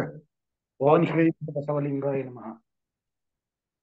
ಗೀತವ ಬಲ್ಲಾತ ಜಾಣನಲ್ಲ, ಮಾತ ಬಲ್ಲಾತ ಜಾಣನಲ್ಲ, ಜಾಣನೋ ಆತ ಜಾಣನೋ, ಲಿಂಗವ ನೆರೆ ನಂಬಿದಾತ ಜಾಣನೋ, ಜಂಗಮಕ್ಕೆ ಸವೆಸುದಾತ ಆತ ಜಾಣನೋ, ಅವನ ಬಾಯಲು ಬಾಲವ ಕೊಯ್ದ ಹೋದಾತ ಆತ ಜಾಣನು, ನಮ್ಮ ಕೂಡಲ ಸಂಗನ ಶರಣನು. ಸಮಗ್ರ ವಚನ ಸಂಪುಟ 1, ವಚನದ ಸಂಖ್ಯೆ 153. ಸರ್ವರಿಗೂ ಶರಣಾರ್ಥಿಗಳು. ಶರಣು ಭೃಂಗಿಶಣ್ಣ ಅವ್ರಿಗೆ. ಶರಣು ಅಣ್ಣ ಅವ್ರೆ. ಶರಣು. ಇಲ್ಲಿ ನೋಡಿ, ಇದನ್ನೇ ಅದೇ ಏನ್ ಹೇಳಿದ್ರಲ್ಲ ಹಿಂದಿನ ವಚನದಲ್ಲಿ, ನಿಜ ಭಕ್ತನು ಅಂದ್ರೆ ಯಾರು? ಆತ ನಿಜವಾಗಿಯೂ ಜ್ಞಾನವಂತರು ಯಾರು, ಧ್ಯಾನರು ಯಾರು ಅಂತ ಅವನ್ ಗುರ್ತಿದೆ. ಯಾರಿಗೆ? ನಮ್ಮ ಶಿವಭಕ್ತರಿಗೆ ಅಥವಾ ಶಿವಶರಣರಿಗೆ. ಗೀತವ ಬಲ್ಲಾತ ಜಾಣನಲ್ಲ ಅಂದ್ರೆ ಏನು? ಮಾತಿನಲ್ಲಿ ಚತುರನಾದವನು ಜಾಣನಲ್ಲ. ಮತ್ತೆ ಯಾರು ಜಾಣರು? ಇಷ್ಟಲಿಂಗವನ್ನು ನಂಬಿದವನು ಜಾಣನು, ಲಿಂಗವ ನೆರೆ ನಂಬಿದಾತ ಜಾಣನು. ಧನವನ್ನ ಜಂಗಮ ಸೇವೆಯಾಗಿ ವಿನಿಯೋಗಿಸುವವರು ಜಾಣನು. ಜವನ ಬಾಯಲು ಬಾಲವ ಕೊಯ್ದು ಹೋದಾತ ಎಂದ್ರೆ ಕಾಲನ ಚಕ್ರಕ್ಕೆ ಸಿಲುಕುವ ದೇಹ. ಅರ್ಥ ಮಾಡ್ಕೊಳ್ಬೇಕು. ಜವನ ಬಾಯಲು ಬಾಲವ ಕೊಯ್ದು ಹೋದಾತ ಅಂದ್ರೆ ಈ ದೇಹಾಭಿಮಾನವನ್ನ ತೊರೆಯಬೇಕು ನಾವು. ಅದನ್ನ ಯಾರು ತೊರಿತಾರೋ ಅವರು ಜಾಣನು. ತನುವನ್ನ ಗುರುವಿಗೆ ಅರ್ಪಿಸಬೇಕೆಂಬ ತತ್ವವೂ ಇಲ್ಲಿ ಬರ್ತಾ ಇದೆ. ಗುರು, ಲಿಂಗ, ಜಂಗಮಕ್ಕೆ ಅರ್ಪಿಸುವ ತ್ರಿವಿಧ ದಾಸೋಹವೇ ಎಲ್ಲಕ್ಕೂ ಒಂದು ಅವಶ್ಯ ಅನ್ನೋದನ್ನ ಭಕ್ತನು ಅರಿತು ಶಿವಯೋಗ ಪಥದಲ್ಲಿ ನಡೀತಾ ಇದ್ದಾನೆ. ಅದಕ್ಕೆ ನಮಗೆ ಯಾವುದೇ ಗ್ರಂಥ, ಗೀತ, ಅದು ಇದು ಇಲ್ಲ. ಏನು ನಮಗೆ ಅಂದ್ರೆ ಇಷ್ಟಲಿಂಗ, ಅದರ ನಂತರ ಗುರು, ಜಂಗಮ, ತ್ರಿವಿಧ ದಾಸೋಹ, ಇದೆಲ್ಲ ನಮಗೆ ಕಲಿಶಿಯಾಗಿದೆ. ಹೀಗಾಗಿ ಬೇರೆ ಕಡೆ ನಾವು ನಮ್ಮ ಮನಸ್ಸು ಹೋಗಬಾರದು ಅಂತ, ಭಕ್ತನ ಮನಸ್ಸು ಹೋಗಬಾರದು ಅಂತ ಗುರುದೇವರು ಹೇಳ್ತಿದ್ದಾರೆ. ಹಾಗೇನೆ ಚೆನ್ನಬಸವಣ್ಣನವರ ಒಂದು ವಚನ ಬರ್ತಾ ಇದೆ, ಓದಿ ನೋಡೋಣ ಯಾರಾದ್ರೂ. ಓಂ ಶ್ರೀ ಗುರು ಬಸವಲಿಂಗಾಯ ನಮಃ. ಸರ್ವರಿಗೂ ಭಕ್ತಿಯ ಶರಣಾರ್ಥಿಗಳು. ಆಡಿನ ಕೊರಲಲ್ಲಿ ಮೊಲೆಯಿದ್ದರೇನೋ, ಆಡಿನ ಕೊರಲಲ್ಲಿ ಮೊಲೆಯಿದ್ದರೇನೋ, ಅಮೃತ ಉಂಟೆ ಭಕ್ತನಾದಲ್ಲಿ ಫಲವೇನೋ, ಭಕ್ತನಾದಲ್ಲಿ ಫಲವೇನೋ, ಶಿವ ಶಿವಪಥವನರಿಯದನಕ ಶಿವಪಥವನರಿಯದನಕ ಆಡಿನ ಕೊರಲಿ ಮೊಲೆಯಿಟ್ಟರೇನೋ ಅಮೃತ ಉಂಟೆ ಅಮೃತ ಉಂಟೆ ದಕ್ಕಾಲಿ ಬಿದ್ದ ಕಣ್ಣಿನಂತೆ ದಕ್ಕಾಲಿ ಬಿದ್ದ ಕಣ್ಣಿನಂತೆ ಜಂಗಮದ ಮೇಲೆ ಹರುಷವಿಲ್ಲದ ನೋಟ ದಕ್ಕಾಲಿ ಬಿದ್ದ ಕಣ್ಣಿನಂತೆ ಜಂಗಮದ ಮೇಲೆ ಹರುಷವಿಲ್ಲದ ನೋಟ ಸಂಗನ ಶರಣನ ಕುಬೆರಸದ ಹರುಷ ಅರಸಿಯ ನೋಟದಂತೆ ಕೂಡಲ ಚನ್ನ ಸಂಗನ ಶರಣನ ಬೆರಸದ ಹರುಷ ಅರಸಿಯ ನೋಟದಂತೆ ಆಡಿನ ಕೊರಳಲ್ಲಿ ಮೊಲೆಯಿಟ್ಟರೇನೋ ಅಮೃತ ಉಂಟೆ ಅಮೃತ ಉಂಟೆ ಭಕ್ತನಾದಲ್ಲಿ ಫಲವೇನೋ ಶಿವಪಥವನರಿಯದನಕ ಶಿವಪಥವನರಿಯದನಕ ಶಿವಪಥವನರಿಯದನಕ ಸರ್ವರಿಗೂ ಭಕ್ತಿಯ ಶರಣು ಶರಣಾರ್ಥಿಗಳು. ಶರಣು ಸುಮಂಗ್ಲಕ್ಕ. ಅವಿರಳ ಜ್ಞಾನಿ ಚನ್ನಬಸವಣ್ಣನವರ ವಚನ ಎಷ್ಟು ಸೊಗಸಾಗಿದೆ ನೋಡಿ. ವೇಷಧಾರಿ ಭಕ್ತ ಯಾರು, ನಿಜ ಭಕ್ತ ಯಾರು? ಆಡಿನ ಕೊರಳಲ್ಲಿ ನೀವು ನೋಡ್ತಾ ಇರಬಹುದು, ಯಾವುದಾದ್ರೂ ಒಂದು ಆಡು ದಾರಿಯಲ್ಲಿ ಹೋಗ್ತಿರುವಾಗ ಗಮನಿಸಿ, ಅದರ ಕೊರಳಲ್ಲಿ ಈ ಮೊಲೆಗಳು ನೇತಾಡ್ತಾ ಇರ್ತವೆ. ಹಾಗಂದ ತಕ್ಷಣ ಮೊಲೆಗಳಿಂದ ಏನಾದ್ರೂ ಹಾಲನ್ನು ಕರಿಬಹುದಾ? ಇಲ್ಲ. ಯಾಕೆ? ಅಲ್ಲೇ ಇಲ್ಲ, ಸುಮ್ಮನೆ ತೋರಿಕೆಗಾಗಿ ಆ ಮೊಲೆಗಳಿವೆ ಹೊರತಾಗಿ ಅಲ್ಲಿಂದ ಹಾಲೇನು ಬರೋಲ್ಲ. ಹಾಗೆಯೇ ಆ ವೇಷಧಾರಿ ಭಕ್ತನಿಂದ ಏನ್ ಪ್ರಯೋಜನ ಹೇಳಿ? ಆತನಿಗೆ ಶಿವಪಥದ ಅರಿವೇ ಇಲ್ವಲ್ಲ. ಕುರುಡತನವಿರುವ ಕಣ್ಣಿನಂತೆ ಆತ ಜಂಗಮನಂತ ನೋಡ್ತಾ ಇದ್ರು ಏನು ಕಾಣಿಸದೇ ಇರೋದ್ರಿಂದ ಆ ನೋಟದಲ್ಲಿ ಹರುಷ ಎಂಬುದೇ ಇರಲ್ಲ. ಅವನ ಎದುರಿಗೆ ಆ ಒಂದು ಹುಸಿ ಭಕ್ತ, ವೇಷಧಾರಿ ಭಕ್ತನ ಎದುರಿಗೆ ಜಂಗಮ ಬಂದ್ರೂ ಕೂಡ್ವೆ ಅವನವ್ನ ಗುರ್ತ ಹಿಡಿಯೋಲ್ಲ. ಯಾಕಂದ್ರೆ ಅವ್ನ ಗುರ್ತು ಹಿಡಿಯೋಕ್ಕೂ ಆಗೋದೂ ಇಲ್ಲ. ಯಾಕಂದ್ರೆ ಆ ಶಿವಪಥ ಶಿವಯೋಗದ ಜ್ಞಾನ ಅವನಿಗಿಲ್ವೇ ಇಲ್ಲ. ಜಂಗಮನ ಗುರುತು ಸಹ ಅವನಿಗೆ ಸಿಗ್ಲಿಕ್ಕಿಲ್ಲ ಅಂತ ಹೇಳ್ತಿದ್ದಾರೆ ಚನ್ನಬಸವಣ್ಣನವರು. ಶರಣನ್ನು ಒಂದು ಆ ಆ ಬೆರೆಸದ ಕೂಡಿಸದ ಆ ಹುಸಿ ಹರುಷದ ನೋಟ ಹೇಗಿರುತ್ತಂದ್ರೆ ಅರಸಿಯ ನೋಟ. ಅರಸಿ ಅಂದ್ರೆ ಏನ್ ಗೊತ್ತಾ? ಈ ರಾಣಿಯರು ಇರ್ತಾರೆ, ರಾಜನ ಮೇಲೆ ಅವ್ರಿಗೆ ಎಷ್ಟು ಪ್ರೇಮ ಇರುತ್ತೋ ಅದು ಬೇರೆ ಮಾತು. ಯಾರೋ ಒಬ್ಬ ಸೇವಕನ ಮೇಲೆ, ಸೇನಾಧಿಪತಿ ಮೇಲೆ ಈ ಅರಸಿಯ ನೋಟ ಇರೋದು ಅನೇಕ ಕಥೆಗಳಲ್ಲಿ ನೀವು ನೋಡಿದ್ದೀರಾ. ಕೃತ್ರಿಮ ಒಂದು ಪ್ರೇಮ ಆ ರಾಜನ ಮೇಲೆ ಆ ತರದ ಇರುತ್ತೆ ಅಂತ ಹೇಳ್ತಿದ್ದಾರೆ. ಅರಸಿಯ ನೋಟದಂತೆ ಆ ಹುಸಿ ಹರುಷದ ನೋಟ ಒಬ್ಬ ಕೃತ್ರಿಮ ರಾಣಿಯ ನೋಟದಂತೆ ಇರುತ್ತದೆ ಅಂತ ಚನ್ನಬಸವಣ್ಣವ್ರು ಹೇಳ್ತಾ ಇದ್ದಾರೆ. ಹೀಗಾಗಿ ನಮಗೆ ಅರ್ಥ ಮಾಡ್ಕೊಳ್ಬೇಕು, ನಿಜವಾದ ಆಡಿನ ಮೊಲೆ ಅಂದ್ರೆ ಏನು, ಆಡಿನ ಕೊರಳಲ್ಲಿ ಜೋತಾಡ್ತಾ ಇರುವಂತ ಮೊಲೆಗಳೇನು. ಒಂದು ವೇಷಧಾರಿ ಭಕ್ತನ್ ಹೇಳ್ತಾ ಇದ್ರೆ ನಾವು ಅದಾಗ್ಬೇಕೋ ಇದಾಗ್ಬೇಕೋ. ನಿಜ ಭಕ್ತನು ಶಿವಪಥವನ್ನ ಅರಿತು ಗುರುಲಿಂಗ ಜಂಗಮರ ತ್ರಿವಿಧ ದಾಸೋಹದಲ್ಲಿ ತನ್ನನ್ನು ತಾನು ತೊಡಗಿಸಿಕೊಂಡಿರ್ತಾನೆ. ಇದು ಎಲ್ಲಾ ವಚನಗಳು ಇದು ಭಕ್ತನ ಬಗ್ಗೆ ಹೇಳ್ತಾ ಇದೆ. ಭಕ್ತನ ಒಂದು ಸ್ಥಳ ಇದು. ಭಕ್ತ ಮಹಾತ್ಮೆ ಅಂತ ಇದಕ್ಕೆ ಹೆಸರು ಕೊಟ್ಟಿದ್ದಾರೆ. ಹೀಗಾಗಿ ಇಲ್ಲಿ ನೀವು ಯಾವುದೇ ವಚನ ತಗೊಳ್ಳಿ, ಭಕ್ತ ಹೇಗಿರಬೇಕು, ಭಕ್ತ ಏನ್ ಮಾಡ್ಬೇಕು, ಭಕ್ತ ಏನ್ ಮಾಡಬಾರ್ದು, ಇಂಥದನ್ನೇ ಈ ವಚನಗಳು ಹೇಳ್ತಾ ಹೋಗ್ತಾ ಇರೋದೇಂದ್ರ ನಾವು ಅವುಗಳನ್ನ ಅರ್ಥ ಮಾಡಿಕೊಳ್ಳಲು ಪ್ರಯತ್ನ ಮಾಡಬೇಕು. ಆದಯ್ಯನವರು ಒಂದು ಸುಂದರವಾದ ವಚನದೊಂದಿಗೆ ಬರ್ತಾ ಇದ್ದಾರೆ, ಓದಿ ನೋಡೋಣ ಯಾರಾದ್ರೂ. ಓಂ ಶ್ರೀ ಗುರು ಬಸವಲಿಂಗಾಯ ನಮಃ. ಸರ್ವರಿಗೂ ಶರಣು ಶರಣಾರ್ಥಿಗಳು. ಆದಯನ ವಚನ. ತನುಮನ ಧನ ತನ್ನವೆಂಬ ಬಳಕೆ ಎಳೆದು ಹಿಡಿದಲ್ಲಿ ಬಿಡುವಲ್ಲಿ ತಾನೆಂಬ ಭಾವ ತಲೆದೋರದೆ ಶಿವನೇ ಸ್ವಾಮಿಯೆಂದು ಒಡೆಯರೆಗೊಪ್ಪಿಸು ವಾಳಿನಂತೆ ತನುಮನ ಧನವ ಗುರುಲಿಂಗ ಜಂಗಮಕ್ಕೆ ಜ್ಞಾನದ ಕರದಲ್ಲಿ ನೀಡಿ ಲಿಂಗದಲ್ಲಿ ಏನೊಂದುವ ಬಯಸದೆ ನಿರುಪಾಧಿಕ ದಾಸೋಹಿ ತಾನಾಗಿ ಖ್ಯಾತಿ ಲಾಭದ ಪೂಜೆಯ ಹೋಗದೆ ಶಿವಚರಣರಲ್ಲಿ ಗೆಲ್ಲವಳಿದು ಸೋಲವಳ ಒಟ್ಟು ಹಮ್ಮೆಳಿದ ವಿನಯಗುಂದದೆ ಅಂಗಭೀತಿ ಮಾನಭೀತಿ ಪ್ರಾಣಭೀತಿಯ ಬಿಟ್ಟು ನಿರ್ಭೀತಿ ಒಟ್ಟು ಆನು ನಿಮ್ಮಳು ಎರಡಳಿದಿರ್ಪದಂತಿರಿಸಯ್ಯ ಸೌರಾಷ್ಟ್ರ ಸೋಮೇಶ್ವರ. ಸಮಗ್ರ ವಚನ ಸಂಪುಟ 6 ವಚನ ಸಂಖ್ಯೆ 950. ಅತ್ಯಂತ ಅತ್ಯಂತ ಸುಂದರವಾದ ವಚನ ಇದು. ನನಗೆ ಬಹಳ ಲೈಕ್ ಆಯ್ತು ಈ ವಚನ. ಏನು ಭಕ್ತ? ಭಕ್ತ ಅಂದ್ರೆ ಹೇಗಿರ್ಬೇಕು? ಭಕ್ತ ನೋಡಿ ಎಷ್ಟು ಚೆನ್ನಾಗಿ ಇಲ್ಲಿ ಬರ್ತಾ ಇದೆ ಅಂದ್ರೆ, ಭಕ್ತ ತನ್ನ ತನು ಮನ ಧನ ತನ್ನದು ಅಂತ ಯಾವುದೂ ಆ ಭಾವನೆಯಲ್ಲಿ ಇರೋದಿಲ್ಲ. ಇದು ಬಹಳ ಮುಖ್ಯವಾದ ವಿಚಾರ. ತನು ನನ್ನದು, ಮನ ನನ್ನದು, ಧನ ನನ್ನದು, ಅದು ನನ್ನದು, ನನ್ನದು ನನ್ನದು ನನ್ನದು ನನ್ನದು ಅಂತ ಏನ್ ನಾವು ಪಡ್ಕೊಳ್ತೀವಲ್ಲ, ಅದು ಅಳಿಯಬೇಕು. ತನು ಮನ ಧನ ತನ್ನವೆಂಬ ಬಳಕೆ ಅಳಿದು ಆ ಭಾವದಲ್ಲಿ ನಾವು ಇರಬಾರ್ದು. ಬೇಕಾದಲ್ಲಿ ಬೇಡವಾದಲ್ಲಿ ತಾನೆಂಬ ಸ್ವಾರ್ಥ ಭಾವನೆಯನ್ನು ಆತ ಅಳವಡಿಸಿಕೊಂಡಿರೋದಿಲ್ಲ. ಪರವಸ್ತುವೇ ತನ್ನ ಸ್ವಾಮಿ, ಪರವಸ್ತುವೇ ತನ್ನ ಒಡೆಯ ಎಂದು ಸರ್ವಸ್ವವನ್ನು ಒಡೆಯರಿಗೆ ಒಪ್ಪಿಸುವಂತೆ ಈ ಭಕ್ತ ತನುಮನ ಧನವನ್ನ ಗುರುಲಿಂಗ ಜಂಗಮಕ್ಕೆ ಜ್ಞಾನಪೂರ್ಣವಾಗಿ ಕರಹಸ್ತದಿಂದ ಸಮರ್ಪಿಸುತ್ತಾನೆ.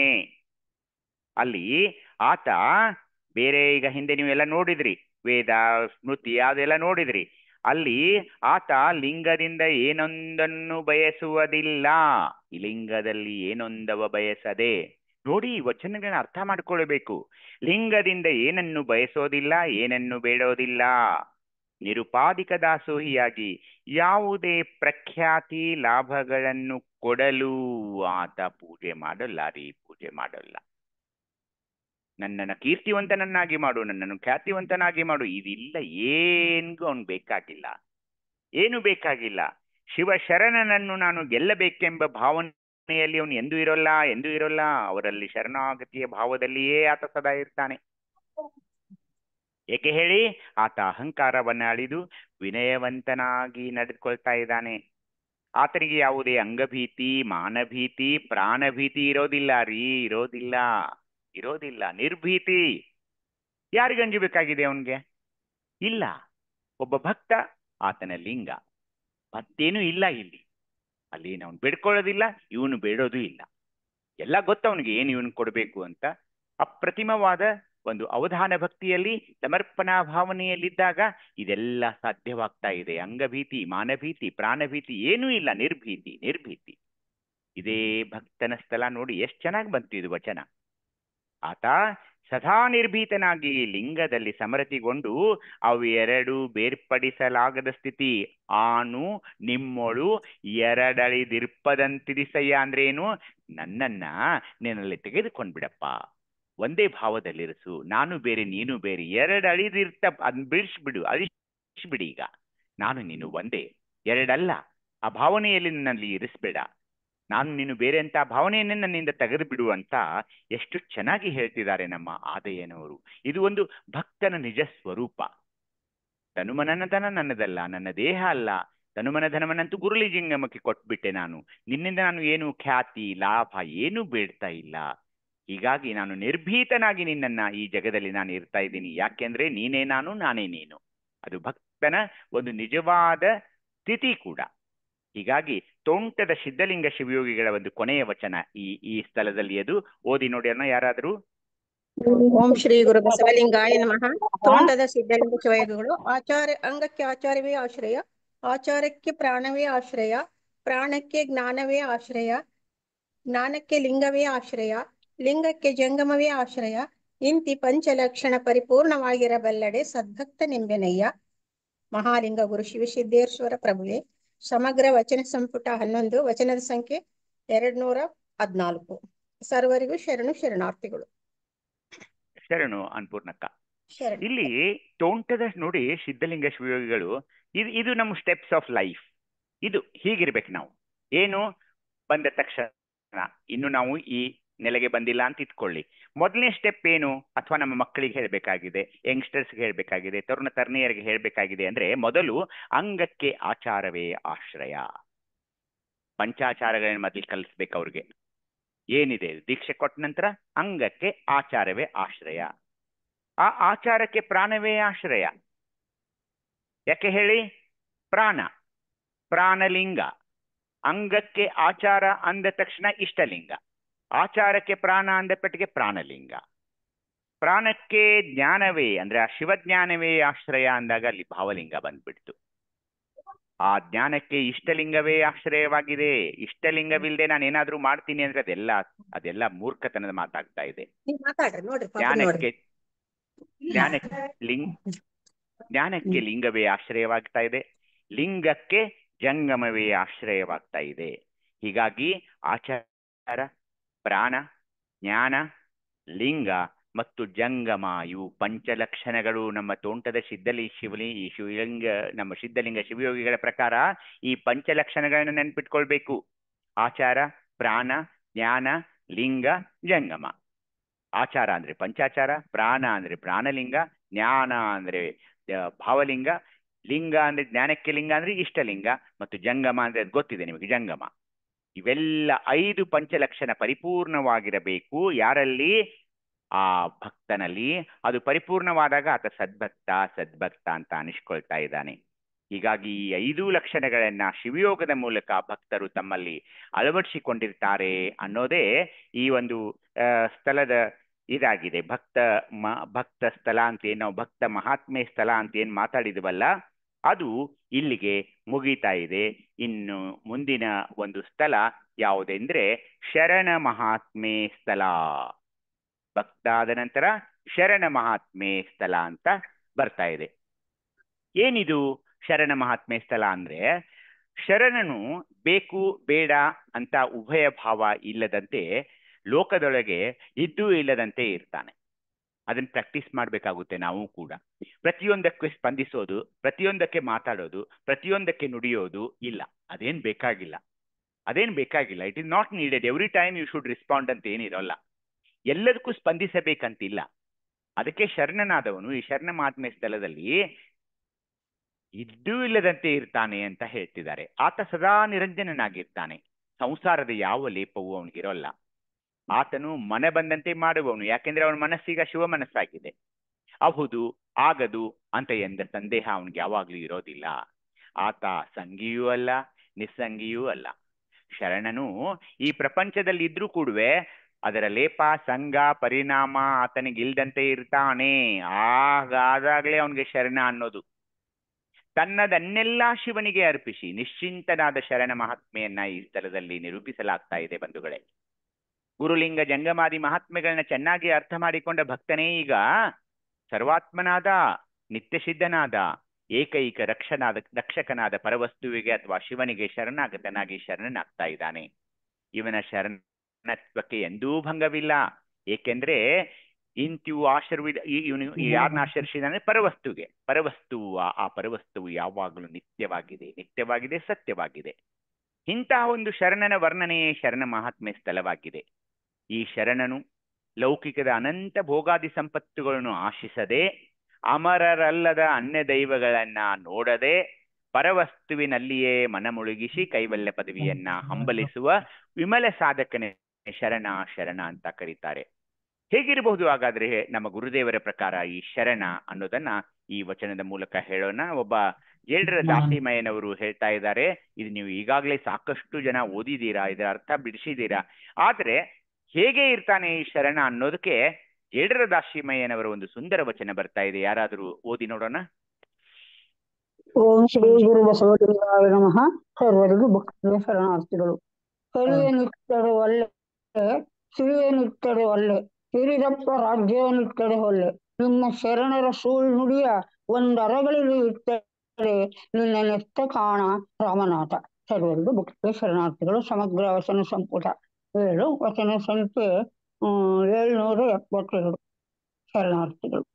ನಾಗರತ್ನ ತಾಯಿಯವರ ಪಾದಾರವಿಂದಗಳಿಗೆ ನಮಿಸುತ್ತಾ, ಜೇಡರ ದಾಸಿಮಯ್ಯನವರ ವಚನ ಎಷ್ಟು ಸೊಗಸಾಗಿ ಬರ್ತಾ ಇದೆ ಗೊತ್ತಿದೆ ನಿಮಗೆ. ಇದು ನೋಡಿ, ಅವರ ಪ್ರಾರ್ಥನೆ ನೋಡಿ. ಇದು ಸಹ ನಮ್ಮ ಪ್ರಾರ್ಥನೆ ಆಗ್ಬೇಕು.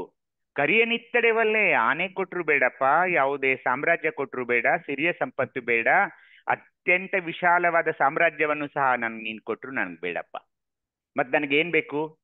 ನಿತ್ಯ ಸ್ವಾನುಭವದ ನೆಲೆಯಲ್ಲಿ ನೋಡಿ ದಿನಾಲು ಒಂದು ವಚನ, ಶರಣರ ವಚನಗಳನ್ನ ಒಂದು ಗಳಿಗೆ ಕೊಟ್ಬಿಡಪ್ಪ. ನಿಮ್ಮ ಶರಣರ ಸುಳುನುಡಿಯು, ಶರಣರ ಸುಳುನುಡಿ ಅಂದ್ರೇನೆ ವಚನ. ನಿಮ್ಮ ಶರಣರ ಸುಳುನುಡಿಯ ಒಂದು ಗಳಿಗೆ 8:30 ರಾತ್ರಿ 9:30 ತನಕ ಒಂದು ಗಳಿಗೆ ಕೊಟ್ಬಿಡು. ಮತ್ತಿನ್ನೇನ್ ಬೇಕು ಹೇಳಿ? ಶರಣರ ವಚನಗಳನ್ನ ಒಂದು ಗಳಿಗೆ ಕೊಟ್ಟರೆ ನನಗೆ ನೀನೇ ಸಿಕ್ಕಂತೆ ಅಂತ ಹೇಳುವಾಗ ವಚನಗಳ ಆ ಶರಣರ ಸುಳುನುಡಿಗಳ ಮಹಿಮೆ ಏನಿರಬೇಕು? 7ರ ದಾಸಿಮಯ್ಯನು ಅಪ್ರತಿಮ ಶರಣರು. ಎಷ್ಟೊಂದು ಶ್ರಮಪಟ್ಟು ರೇಷ್ಮೆಯ ಒಂದು ಬಟ್ಟೆಯನ್ನ ಅವರ ಕಣ್ಣ ಮುಂದೆ ಚಿಂದಿಯಾಗಿ ಶಿವ ಹರಿದು ಹಾಕದಾಗ್ಲೂ ವಿಚಲಿತರಾಗಲಿಲ್ಲ. ಆಗ ಶಿವ ಮೆಚ್ಚಿದ. ನಾವಾಗಿದ್ರು ಏನ್ ಮಾಡ್ತಿದ್ವೋ ಗೊತ್ತಿಲ್ಲ. ಎಷ್ಟೊಂದು ಶ್ರಮಪಟ್ಟ ಅದನ್ನೇ ಇದಿರ್ತಾರೆ 7ರ ದಾಸಿಮನೆಯವರು. ಶಿವ ಅವನ ಭಕ್ತಿಗೆ ಒಲಿದು ಕೇಳ್ತಾನೆ, ಏನ್ ಬೇಕು ದಾಸಿಮಯ್ಯ, ನಿನಗೇನ್ ಬೇಕು ಹೇಳು, ನಾನು ಕೊಡ್ತೀನಿ. ಬೇಡಪ್ಪ, ಕರಿಯನಿತ್ತಡೆ ಬೇಡ, ಸಿರಿಯನಿತ್ತಡೆ ಬೇಡ, ನಿನ್ನ ರಾಜ್ಯ ಕೊಟ್ಟರು ಬೇಡ, ನನಗೇನ್ ಬೇಕು ಹೇಳೋ, ಕೊನೆಗೆ ನಿನಗೇನ್ ಬೇಕು ಹೇಳಪ್ಪ ಅಂದಾಗ ದಿನನಿತ್ಯ ನನ್ನ ಕಿವಿಯ ಮೇಲೆ ಶರಣರ ವಚನಗಳು ಬೀಳುವ ಹಾಗೆ ಮಾಡು ಅನ್ನೋ ಪ್ರಾರ್ಥನೆಯಲ್ಲಿ ನೋಡಿ ಶರಣ ಮಹಾತ್ಮೆ ಸ್ಥಳ ಇದು. ಶರಣ ಹೇಗಿರ್ಬೇಕು? ಇಂಥ ಆಶೆ ಆಮಿಷಗಳು ಯಾರಿಂದಲೇ ಬಂದರೂ ಕೂಡ ನಾವು ನಿರಾಕರಣೆ ಮಾಡಬೇಕು. ಏನೋ ಇದೆ ಇದ್ರ ಹಿಂದೆ ಸಂಚು ಅಂತ ಅರ್ಥಿಕೊಳ್ಬೇಕು. ಬೇಡ, ಕರಿಯನಿತ್ತಡೆವಲ್ಲೇ ಸಿರಿಯನಿತ್ತಡೆವಲ್ಲೇ ಏನೂ ಬೇಡ. ನನಗೆ ಈ ವಚನಗಳಷ್ಟೇ ಸಾಕು ಅನ್ನೋ ಭಾವನೆ ಇದೆಯಲ್ಲ, ಅದು ಶರಣನ ನಿಜ ನೆಲೆಯನ್ನ ಸೂಚಿಸ್ತಾ ಇದೆ.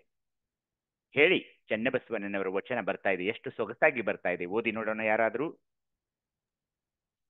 ಓಂ ಶ್ರೀ ಗುರು ಬಸವಲಿಂಗಾಯ ನಮಃ. ಸರ್ವರಿಗೂ ಭಕ್ತಿ ಶರಣಾರ್ಥಿಗಳು. ಚನ್ನಬಸವಣ್ಣನವರು ಬಸವಣ್ಣ ಮಾರ್ಗ ಮೀರಿದ ಕ್ರಿಯೆ ಸಂಪಾದಿಸನಾಗಿ ದ್ವೈತಿಯಲ್ಲ, ಜ್ಞಾನೋದಯ ಮೋಕ್ಷವೆಂಬುದೇ ಸಂಪಾದಿಸುವನಾಗಿ ಅದ್ವೈತಿಯಲ್ಲ, ಮೀರಿ ಜಾರಿ ಹದುಳಿಗನಾಗಿ ಸ್ವರ್ಗೀಯಲ್ಲ, ಅಪವರ್ಗೀಯಲ್ಲ, ಕೂಡಲ ಚೆನ್ನ ಸಂಗಯ್ಯನಲ್ಲಿ ಸ್ವಾಯತ್ತವಾದ ಪ್ರಸಾದಿ ಬಸವಣ್ಣನ. ಸಮಗ್ರ ವಚನ ಸಂಪುಟ 3, ವಚನದ ಸಂಖ್ಯೆ 95. ಸರ್ವರಿಗೂ ಭಕ್ತಿ ಶರಣು ಪುಷ್ಪಲತಾ ಅಕ್ಕ. ಶರಣು ಅಕ್ಕ. ಚನ್ನಬಸವಣ್ಣನವರು ಏನ್ ಹೇಳ್ತಿದ್ದಾರೆ ನೋಡಿ. ಶರಣನು ಶಿವಮಾರ್ಗದಲ್ಲಿ, ಮಾರ್ಗ ಮೀರಿದೆ ಅಂತ ಬಂತು ನೋಡಿ. ಶರಣನು ಶಿವಮಾರ್ಗದಲ್ಲಿ ನಡೆದು ಕ್ರಿಯಾಚಾರವನ್ನ ಸಂಪಾದಿಸಿದ್ದರಿಂದ ಆತ ತಾನು ಬೇರೆ ಪರವಸ್ತು ಬೇರೆ ಅಂತ ಹೇಳೋ ದ್ವೈತಿಯಾಗಿರೋದಿಲ್ಲ. ಆತ ಶಿವಜ್ಞಾನೋದಯದ ಮೋಕ್ಷವನ್ನ ಸಂಪಾದಿಸಿ ತಾನು ಎಂಬ ಭಾವ ಈಗ ಆತನಲ್ಲಿ ಹೋಗ್ಬಿಟ್ಟಿದೆ ಈಗ. ಹೀಗಾಗಿ ಆ ಭಾವ ಅಳದಿದ್ದರಿಂದ ಶಿವನಲ್ಲಿ ಬೆರೆತು ಒಂದೇ ಆದೆ ಅನ್ನೋದನ್ನ ಈ ವಚನ ಹೇಳ್ತಾ ಇದೆ. ಅದು ಒಬ್ಬ ಶರಣನ ಗುರಿ ಕೂಡ. ಜ್ಞಾನೋದಯ ಮೋಕ್ಷವೆಂಬುದೇ ಯಾವ ಜ್ಞಾನೋದಯ? ಶಿವಜ್ಞಾನೋದಯ ಆಗ್ಬೇಕಾಗಿದೆ ನಮಗೆ. ಹೀಗಾಗಿ ಅದನ್ನ ಪಡೆದುಕೊಳ್ಳಲು ನಾವು ಪ್ರಯತ್ನ ಪಡ್ತಾ ಇದ್ದೀವಿ. ಅಲ್ಲಮ ಪ್ರಭುದೇವರು ಸಹ ಹೇಳಿದ್ರು. ಓದಿ ನೋಡೋಣ ಯಾರಾದ್ರೂ ಈ ವಚನವನ್ನ.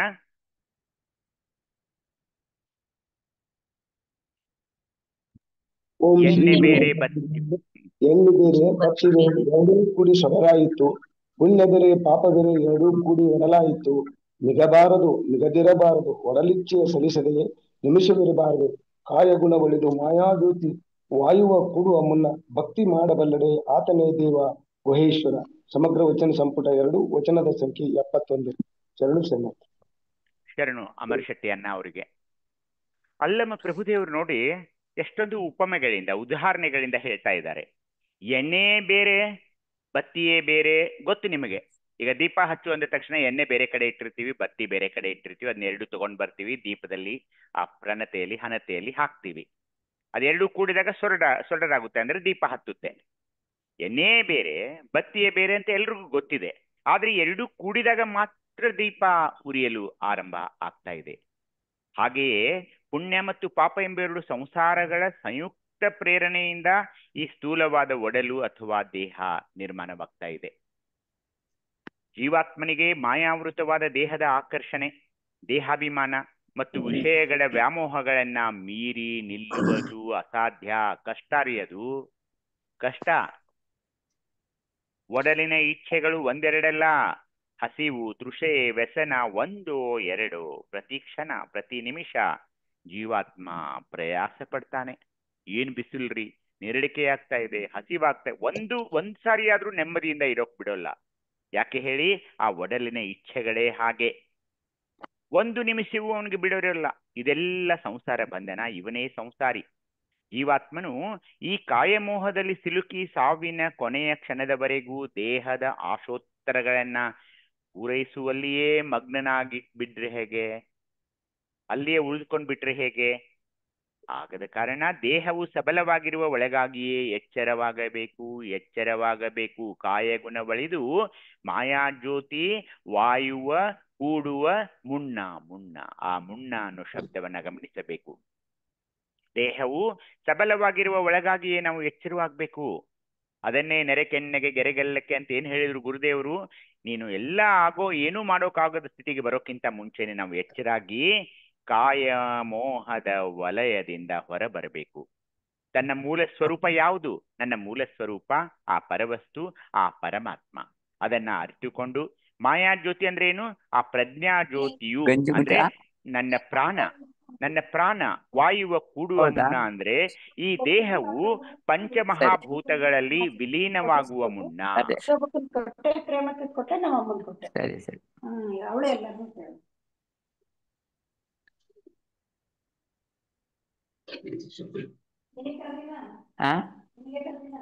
ರೇಣುಕಾಪರಿ ಮ್ಯೂಟ್ ಮಾಡ್ರಪ್ಪ ದಯವಿಟ್ಟು ಅದನ್ನ. ರೇಣುಕಾಪರಿ ಮ್ಯೂಟ್ ಮಾಡ್ತಾ ಇದ್ದೀನಿ. ಮಾಯಾಜ್ಯೋತಿ ವಾಯುವ ಕೂಡುವ ಮುನ್ನ ಅಂದ್ರೆ ಸಾವು. ಸಾವು ಅಂದ್ರೆ ಏನು? ತನ್ನ ಮೂಲ ಸ್ವರೂಪವಾದ ಪರಮಾತ್ಮನನ್ನ. ಮಾಯಾಜ್ಯೋತಿ ಅಂದ್ರೆ ಪ್ರಜ್ಞಾಜ್ಯೋತಿಯು ವಾಯುವ ಕೂಡ ಮುನ್ನ ಅಂದ್ರೆ ಈ ದೇಹವು ಪಂಚಮಹಾಭೂತಗಳಲ್ಲಿ ವಿಲೀನವಾಗುವ ಮುನ್ನ ಭಕ್ತಿಯ ಮಾಡಬಲ್ಲವನು ನಿಜ ಶರಣನೆನಿಸುತ್ತಾನೆ. ಯಾವಾಗ ನಮ್ಗೆ ಅರಿವಾಗುತ್ತೆ ಹೇಳಿ? ಏನೋ ಪ್ಯಾರಲೈಸಿಸ್ ಆಗುತ್ತೆ, ಪಾರ್ಶ್ವವಾಯು ಆಗುತ್ತೆ, ಏನೋ ಆರೋಗ್ಯದ ಒಂದು ಸಮಸ್ಯೆ ಆದಾಗ, ಹಾಸಿಗೆ ಮೇಲೆ ಬಿದ್ದಾಗ, ಸಂಕಟ ಬಂದಾಗ ವೆಂಕಟರಮಣ ಅನ್ನೋ ಹಾಗೆ ಆಯ್ತು ಜನ್ಮ. ಇನ್ನು ದೇವರ ನೆನಪಾಗ್ತಾ ಇದೆ, ಅಯ್ಯೋ ಏನಾದ್ರೂ ಮಾಡಿ ನನ್ನ ಈ ರೋಗದಿಂದ ಮುಕ್ತಿ ಮಾಡು. ಯಾಕೆ ಮಾಡ್ತಾನೆ ಅವನು? ಎಲ್ಲಾ ಸೊಗಸಾಗಿರುವಾಗ, ಎಷ್ಟೊಂದು ಸ್ವಚ್ಛಂದವಾಗಿರುವಾಗ, ಸುಖದಲ್ಲಿರುವಾಗ, ಏನೂ ರೋಗವಿಲ್ಲದಿರುವಾಗ, ಅವನ ಒಂದು ಕರುಣೆಯಿಂದಲೇ ನೀವು ಎಷ್ಟೊಂದು ಆರಾಮಾಗಿ ಸಲೀಸಾಗಿ ಜೀವನವನ್ನ ಮಾಡಿಸ್ತಾ ಇರುವಾಗ ಅವಾಗ ಯಾಕೆ ನೆನಪಾಗ್ಲಿಲ್ಲ ಆತನ ನೆನಪು ಯಾಕಾಗ್ಲಿಲ್ಲ? ಕಾಯ ಗುಣ ಬಳಿದು ಮಾಯಾಜ್ಯೋತಿ ವಾಯವ ಕೂಡುವ ಮುನ್ನ ಅಂದ್ರೆ ಸಾಯೋಕ್ಕಿಂತ ಮುಂಚೆ ಅಂತ. ಸಾಯೋಕ್ಕಿಂತ ಮುಂಚೆ ಭಕ್ತಿಯ ಮಾಡಬಲ್ಲದೆ ಆತನೇ ದೇವ. ಯಾರು ಆ ತರದ ಭಕ್ತಿ ಮಾಡ್ತಾರಲ್ಲ ಆತನಿಗೆ ದೇವ ಅಂತಾನೆ ಒಂದು ಪದವಿಯನ್ನ ಕೊಡ್ತಾ ಇದ್ದಾರೆ ಅಲ್ಲಂಪ್ರಭುದೇವರು. ಅರ್ಥ ಮಾಡಿಕೊಳ್ಳಬೇಕು. ನಮ್ಗೇನಾಗುತ್ತೆ ಅಂದ್ರೆ ಏನಾದ್ರೂ ಸಂಕಷ್ಟ ಬಂದಾಗ ಅಷ್ಟೇನೆ ಅವನ ನೆನಪಾಗುತ್ತೆ. ಅಯ್ಯೋ ನನ್ನಿಂದ ಇದನ್ನ ಪಾರ್ ಮಾಡು ಅಂತ. ಇಷ್ಟುವರೆಗೆ ನನ್ನ ಎಷ್ಟೊಂದು ಚೆನ್ನಾಗಿ ಇಟ್ಟಿದ್ದಾನೆ, ನನ್ನೊಂದು ಎಷ್ಟೊಂದು ಕರುಣಿಸಿದ್ದಾನೆ, ಎಷ್ಟೊಂದು ಸುಖವನ್ನು ನನ್ನ ಕೊಟ್ಟಿದ್ದಾನೆ, ಸುಖದ ಸೊಪ್ಪತ್ತಿಗೆ ನನ್ನ ಇಟ್ಟಿದ್ದಾನೆ ಅನ್ನೋದ್ರ ಬಗ್ಗೆ ಅವನ ಬಗ್ಗೆ ನಾವು ಎಂದೂ ಆಲೋಚಿಸೋದಕ್ಕೆ ಅವನೇನ್ ಮಾಡಿದಾನ್ರಿ, ನಾನು ದುಡಿದು ಮಾಡಿದ್ದೀನಿ, ಅವನ ಅನುಗ್ರಹ ಎಲ್ಲಿದೆ, ಆ ನಂಬಿಕೆನೇ ಇಲ್ಲ. ಅದು ಹಾಗಾಗಬಾರ್ದು. ಸಾಯೋಕ್ಕಿಂತ ಮುಂಚೆ ಇದು ಮಾಡಬೇಕು ಅನ್ನೋದಲ್ಲಿ ಅವರ ನಿಷ್ಠೂರ ನುಡಿಗಳನ್ನ ನಾವು ಗಮನಿಸಬೇಕು. ಜೀವನನ್ನ ಸಾಂಸಾರಿಕ ಮಂಡಲದಿಂದ ಎತ್ತಿ ಶಿವಾತ್ಮ ಬಯಲಿನಲ್ಲಿ ಸಮಾವೇಶಗೊಳಿಸುವ ಶಕ್ತಿಯು ಈ ಶರಣನ ಭಕ್ತಿಯಲ್ಲಿದೆ ಅನ್ನೋದನ್ನ ಅರ್ಥ ಮಾಡಿಕೊಳ್ಳಬೇಕು. ಶರಣನ ಭಕ್ತಿ ಅಂದ್ರೆ ಸಾಮಾನ್ಯ ಭಕ್ತಿ ಅಲ್ಲ ರೀ. ಬೇರೆ ಧರ್ಮದಲ್ಲಿ ಭಕ್ತಿ ಭಕ್ತಿ ಭಕ್ತಿ ಅಂದ್ರು, ಇಲ್ಲಿ ಭಕ್ತಿಗಳನ್ನೇ ಮತ್ತೆ ಸ್ವರೂಪವಾಗಿ ಶ್ರದ್ಧಾ ಭಕ್ತಿ, ನೈಷ್ಠಾ ಭಕ್ತಿ, ಅವಧಾನ ಭಕ್ತಿ, ಸಮರಸ ಭಕ್ತಿ, ಆನಂದ ಭಕ್ತಿ, ಎಷ್ಟೊಂದು ಭಕ್ತಿಯ ವಿಧಗಳನ್ನ ಹೇಳ್ತಾ ಹೋದ್ರು. ಏಕೆ? ಭಕ್ತ ನಿಜವಾಗಿಯೂ ಶತಸ್ಥಲ ಮಾರ್ಗದಲ್ಲಿ ಆ ಸೋಪಾನದಲ್ಲಿ ಮುಂದುವರಿಯಬೇಕು, ಏರಬೇಕು ಅನ್ನೋ ಕಾರಣದಿಂದ. ಹೀಗಾಗಿ ಜೀವನನ ಈ ಸಾಂಸಾರಿಕ ಮಂಡಲದಿಂದ ಎಬ್ಬಿಸ್ಬೇಕಲ್ವೇ, ಎತ್ತಬೇಕಲ್ವೇ? ಎಲ್ಲಿ ಒಯ್ಯಬೇಕು? ಶಿವಾತ್ಮನ ಬಯಲಿನಲ್ಲಿ ಒಯ್ಯಬೇಕಾಗ್ತಾ ಇದೆ. ಅದನ್ನ ಈ ವಚನದಲ್ಲಿ ಹೇಳಿದ್ದಾರೆ. ಅದನ್ನೇ ಗುರುದೇವರು ಮತ್ತೆ ತಮ್ಮ ವಚನದಲ್ಲಿ ಹೇಳ್ತಾ ಇದ್ದಾರೆ. ಯಾರಾದ್ರೂ ಓದಿ ನೋಡೋಣ. ಓಂ ಶ್ರೀ ಗುರು ಬಸವಲಿಂಗಾಯ ನಮಃ. ಸರ್ವರಿಗೂ ಭಕ್ತಿಯ ಶರಣಾರ್ಥಿಗಳು. ರೂಪು ರೂಪಿನಲ್ಲಿ ನಿಂದಿತ್ತು, ಆ ರೂಪು ನಿಜ ರೂಪವನ್ನು ಗ್ರಹಿಸಿತ್ತು. ನಿಜ ರೂಪು ನಿರ್ಣಯದಲ್ಲಿ ನಿಷ್ಪತ್ತಿಯಾಯಿತು. ನಿಷ್ಪತ್ತಿಯಾದ ನಿಜ ಶರಣರ ನಿಲುವು ಕಾಯವಿಡಿದು ಕಂಡೆಹೆನೆಂದೆಡೆ ಕಾಣಬಹುದೇ. ಕೂಡಲ ಸಂಗಮ ದೇವರ ಶರಣರ ಪ್ರಭುದೇವರ ನಿಲುವು ಎನಗೆ ಸಾಧ್ಯವೊಪ್ಪುದೇ. ಸಮಗ್ರ ವಚನ ಸಂಪುಟ 1 ವಚನ ಸಂಖ್ಯೆ 1328. ಸರ್ವರಿಗೂ ಭಕ್ತಿಯ ಶರಣಾರ್ಥಿಗಳು. ಶರಣು ಮಹಾದೇವಮ್ಮಕ್ಕ. ಬಸವಣ್ಣನವರು ನೋಡಿ ಈ ಶರಣರ ಬಗ್ಗೆ ಹೇಳ್ತಾ ಇದ್ದಾರೆ. ಶರಣರ ರೂಪ ಹೇಗಿರುತ್ತೆ? ಶರಣರ ಸ್ವರೂಪ ಹೇಗೆ ಇರ್ತಾ ಅನ್ನೋದನ್ನ ಬಸವ ತಂದೆಯವರು ಹೇಳ್ತಾ ಇದ್ದಾರೆ. ರೂಪು ಅಥವಾ ಸಾಕಾರ. ಭಕ್ತ ಅನ್ಸ್ಕೊಳ್ತಾ ಇದ್ದ ಅವನು, ಭಕ್ತ ಭಕ್ತ ಅಂತಿದ್ವಿ ಅವನಿಗೆ. ಆದ್ರೆ ಈಗ ಶರಣ ಆಗ್ತಾ ಇದ್ದಾನೆ. ಶರಣನಿಗೆ ರೂಪವಿಲ್ಲ, ಆತ ಅರೂಪಿ ನಿರಾಕಾರ. ರೂಪು, ಭಕ್ತನ ರೂಪು ಈಗ ಶರಣನ ಅರೂಪಿನಲ್ಲಿ ನಿಂದಿತ್ತು. ರೂಪು ಅಥವಾ ಸಾಕಾರನಾಗಿದ್ದ ಅದು ಆ ಶರಣನೀಗ ಅರೂಪಿ ಅಥವಾ ನಿರಾಕಾರನಾಗಿ ಬಿಡ್ತಾ ಇದ್ದಾನೆ. ಆ ನಿರಾಕಾರ ಆದ ತಕ್ಷಣ ಏನಾಗುತ್ತೆ, ನಿಜ ಶಿವ ಸ್ವರೂಪವನ್ನು ಪಡೆದು ಬಿಡ್ತಾ ಇದ್ದಾನೆ. ಆ ನಿಜ ರೂಪವು ಶಿವಯೋಗದ ಉತ್ತುಂಗದ ನಿರ್ಣಯದಲ್ಲಿ ನಿಷ್ಪತ್ತಿ ಎಂಬ ಒಂದು ಪರಿಪಕ್ವತೆಯಲ್ಲಿ ಪರಿಪೂರ್ಣವಾಗಿತ್ತು. ನಿಷ್ಪತ್ತಿ ಎಂಬ ಹಣ್ಣು ತೊಟ್ಟು ಕಳಚಿ ಬೀಳುವಲ್ಲಿ ಕೂಡಲ ಸಂಗಮ ದೇವ ಆತನಿಗೆ ಬೇಕೆಂದು ಎತ್ತಿಕೊಂಡ. ಈ ನಿಷ್ಪತ್ತಿ ಶಬ್ದ ನೀವು ಒಂದು ಸಾರಿ ನಮ್ಮ ಸ್ವಾನುಭವದ ನೆಲೆಯಲ್ಲಿ ಇಡಬೇಕು. ಆ ನಿಷ್ಪತ್ತಿ ಶಬ್ದದ ಬಗ್ಗೆನೇ ತಾವು ಚಿಂತನೆ ಮಾಡಬಹುದು. ಆ ಉತ್ತುಂಗದ ಸ್ಥಿತಿಯಲ್ಲಿ ನಿಷ್ಪತ್ತಿ ಎಂಬ ಪರಿಪಕ್ವತೆಯಲ್ಲಿ ಪರಿಪೂರ್ಣತೆ ಇದೆ, ಪರಿಪೂರ್ಣತೆ. ಆ ನಿಷ್ಪತ್ತಿಯಾದ ನಿಜ ಶರಣರ ನಿಲವನ್ನ, ಅವರ ದೇಹವನ್ನ, ಅವರ ಒಂದು ಕಾಯವನ್ನ ನಾವು ನೋಡ್ಬಹುದೇ? ಸಾಧ್ಯವಿಲ್ಲ ರೀ. ಅದನ್ನ ಯಾರಿಗೆ ಹೋಲಿಸ್ತಾ ಇದ್ದಾರೆ? ಅಂತ ಅನುಪಮ ಶರಣರು ಯಾರು? ಪ್ರಭುದೇವರು. ಪ್ರಭುದೇವರ ಬಗ್ಗೆ ಹೇಳ್ತಾ ಇದ್ದಾರೆ. ಶರಣ ಅನ್ನೋದಕ್ಕೆ ಉದಾಹರಣೆ ಯಾರು? ಪ್ರಭುದೇವರ ನಿಲವು ಎನಗೆ ಸಾಧ್ಯವಪ್ಪುದೇ. ಒಂದೊಂದು ಸಾರಿ ಈ ಅನುಭವ ಮಂಟಪದಲ್ಲಿ ನಾವು ನಿಂತ್ಕೊಂಡು ಇವ್ರನ್ನೆಲ್ಲ ನೋಡ್ತಾ ಇದ್ದೀವೇನೋ ಅನ್ಸುತ್ತೆ ಈ ವಚನಗಳ ಮೂಲಕ. ಕೂಡಲ ಸಂಗಮ ದೇವರ ಶರಣರ ಪ್ರಭುದೇವರ ನಿಲುವು ನನಗೆ ಸಾಧ್ಯವಪ್ಪುದೇ. ಯಾರಾದ್ರೂ ಸಾಧ್ಯವೇನ್ರಿ ಪ್ರಭುದೇವರ ನಿಲುವನ್ನ ನೋಡಲು ಅಥವಾ ಅದನ್ನು ಮುಟ್ಟಲು ಅಥವಾ ಅದನ್ನು ಅರ್ಥ ಮಾಡಿಕೊಳ್ಳಲು ಸಾಧ್ಯವೇ ಅಂತ ಯಾರು ಕೇಳ್ತಿದ್ದಾರೆ? ಬಸವಣ್ಣನವರು ಉದ್ಗಾರ ತೆಗಿತಾ ಇದ್ದಾರೆ. ಹಾಗಾಗಿ ಅದು ಸಾಕ್ಷಿ. ಶರಣನಿಗೆ ಒಂದು ಸಾಕ್ಷಿ ಯಾರಂದ್ರೆ ವ್ಯೋಮಕಾಯ ಅಲ್ಲಮ ಪ್ರಭುದೇವರ ಉದಾಹರಣೆಯನ್ನ ಗುರುದೇವರು ಕೊಡುತ್ತಿದ್ದಾರೆ. ಇದು ಶರಣರ ಮಹಾತ್ಮೆ. ಶರಣರ ಮಹಾತ್ಮೆ ಪ್ರಭುದೇವರನ್ನು ಬಿಟ್ಟು ಎಂದೂ ಆಗೋಕ್ ಸಾಧ್ಯ ಇಲ್ಲ. ಹೀಗಾಗಿ ಶರಣ ಅಂದ್ರೆ ಯಾರಂದ್ರೆ ನಮಗೆ ಪ್ರಭುದೇವರು ಅಂತ ನಮ್ಮ ಗುರುದೇವರು ನಮಗೆ ಹೇಳ್ತಾ ಇದ್ದಾರೆ. ಹಾಗೇನೆ ಆದಯ್ಯನವರು ಒಂದು ವಚನ ಬರ್ತಾ ಇದೆ, ಹೇಳಿ ನೋಡೋಣ. ಅನಾವರತ ಲಿಂಗ ಭಾವದಲ್ಲಿ ನೆಲೆಗೊಂಡು ಬಿಡುವಡಗಿ ಪಂಚಾವಸ್ಥೆಯಲ್ಲಿ ಎಲ್ಲಾ ವೇಳೆ ಅರಿವು ಮರೆಯದ ಘನ ಪರಿಣಾಮದ ಸುಯಿದಾನಿ ಸೌರಾಷ್ಟ್ರ ಸೋಮೇಶ್ವರ ನಿಮ್ಮ ಶರಣ. ಸಮಗ್ರ ವಚನ ಸಂಪುಟ 6, ವಚನದ ಸಂಖ್ಯೆ 789. ಶರಣ ಶರಣು ಅಕ್ಕ. ಅದೇ ಮತ್ತೆ ಶರಣನ ಒಂದು ಸ್ವರೂಪ ಸತತ ನಿರಂತರ ಇಷ್ಟಲಿಂಗಾರ್ಚನೆಯಲ್ಲಿ ನಿರತನಾಗಿ ಲಿಂಗ ಭಾವದಲ್ಲಿ ನೆಲೆಗೊಂಡು ಅಲ್ಲಿ ಬಿಡುವೆ ಇಲ್ದಾಗ್ತಾ ಇರ್ತದೆ. ಅವನಿಗೆ ಬಿಡುವೆ ಇಲ್ಲ. ಅನವರತ ಲಿಂಗ ಭಾವದಲ್ಲಿ ಆತ ಇರ್ತಾನೆ. ಎದೆ ಮೇಲೆ ಯಾವಾಗ್ಲೂ ನಾನು ಲಿಂಗ ನೀವು ತೆಗಿಬೇಡಿ ಯಾವಾಗ್ಲೂ 24x7 ಅದು ಎದೆ ಮೇಲೆ. ಯಾಕೆ ಅಂದ್ರೆ ಇದು ಬಿಡುವಡಗಿ ಅವನಿಗಿಲ್ಲ, ಬಿಡು ಇಲ್ಲ. ಶಿವನ ಪಂಚಾವಸ್ಥೆ ಯಾವುದು? ಉತ್ಪತ್ತಿ, ಸ್ಥಿತಿ, ಲಯ, ಶಿರೋಧಾನ ಮತ್ತು ಅನುಗ್ರಹ. ಅದು ತಮಗೆ ಗೊತ್ತಿದೆ. ಈ ಎಲ್ಲಾ ವೇಳೆಯಲ್ಲಿ ಶರಣನು ಪರವಸ್ತುವಿನ ಅರಿವನ್ನು ಎಂದಿಗೂ ಮರೆಯೋಲ್ಲ. ಯಾವುದೇ ಪರಿಸ್ಥಿತಿಯಲ್ಲಿ ಅವನ ಒಂದು ಪರಮನ ಬಗ್ಗೆ ಅವನು ಮರೆಯೋಲ್ಲ. ಯಾವಾಗಲೂ ಅವನ ಜೊತೆಯಲ್ಲೇ ಇರ್ತಾನೆ, ಅವನ ಸ್ಮರಣೆಯಲ್ಲಿಯೇ ಇರ್ತಾನೆ. ಹಾಗಾಗಿ ಅಲ್ಲಿ ಲಭಿಸುವ ಘನ ಪರಿಣಾಮವನ್ನ ಆತ ಅನುಭವಿಸಿ ಸುವಿಧಾನಿಯಾಗ್ತಾ ಇದ್ದಾನೆ. ಅಂದ್ರೆ ಶಾಂತ ಸ್ಥಿತಿಯಲ್ಲಿ ಇರ್ತಾನೆ ಅನ್ನೋದನ್ನ ಈ ಶರಣನ ಭಾವ ಹೇಗಿರುತ್ತೆ? ಆತ ಅನವರ್ತ ಲಿಂಗ ಭಾವದಲ್ಲಿ ಇರ್ತಾನೆ. ಆ ಶಿವನ ಪಂಚಾವಸ್ಥೆಯಲ್ಲಿ ಅದು ಯಾವುದೇ ವೇಳೆ ಇರಲಿ ಅಲ್ಲಿ ಯಾವಾಗಲೂ ಆ ನೆನಪಿನಲ್ಲೇ ಇದ್ದು ಶಾಂತ ಸ್ಥಿತಿಯಲ್ಲಿ ಇರ್ತಾನೆ ಅಂದು ಕೊನೆಯಲ್ಲಿ ಈಗ ನಮ್ಮ ಇದು ಅತ್ಯಂತ ಜನಪ್ರಿಯ ವಚನ, ಗುರುದೇವರ ವಚನ ಶರಣ ಅಂದ್ರೆ ಹೇಗೆ ಅನ್ನೋದಕ್ಕೆ ಸಾಕ್ಷಿಯಾಗಿ ಬರ್ತಾ ಇದೆ ಈ ವಚನ.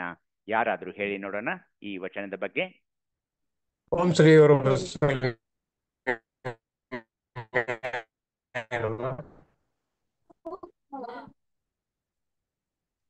ಬಸವಣ್ಣವರ ವಚನ.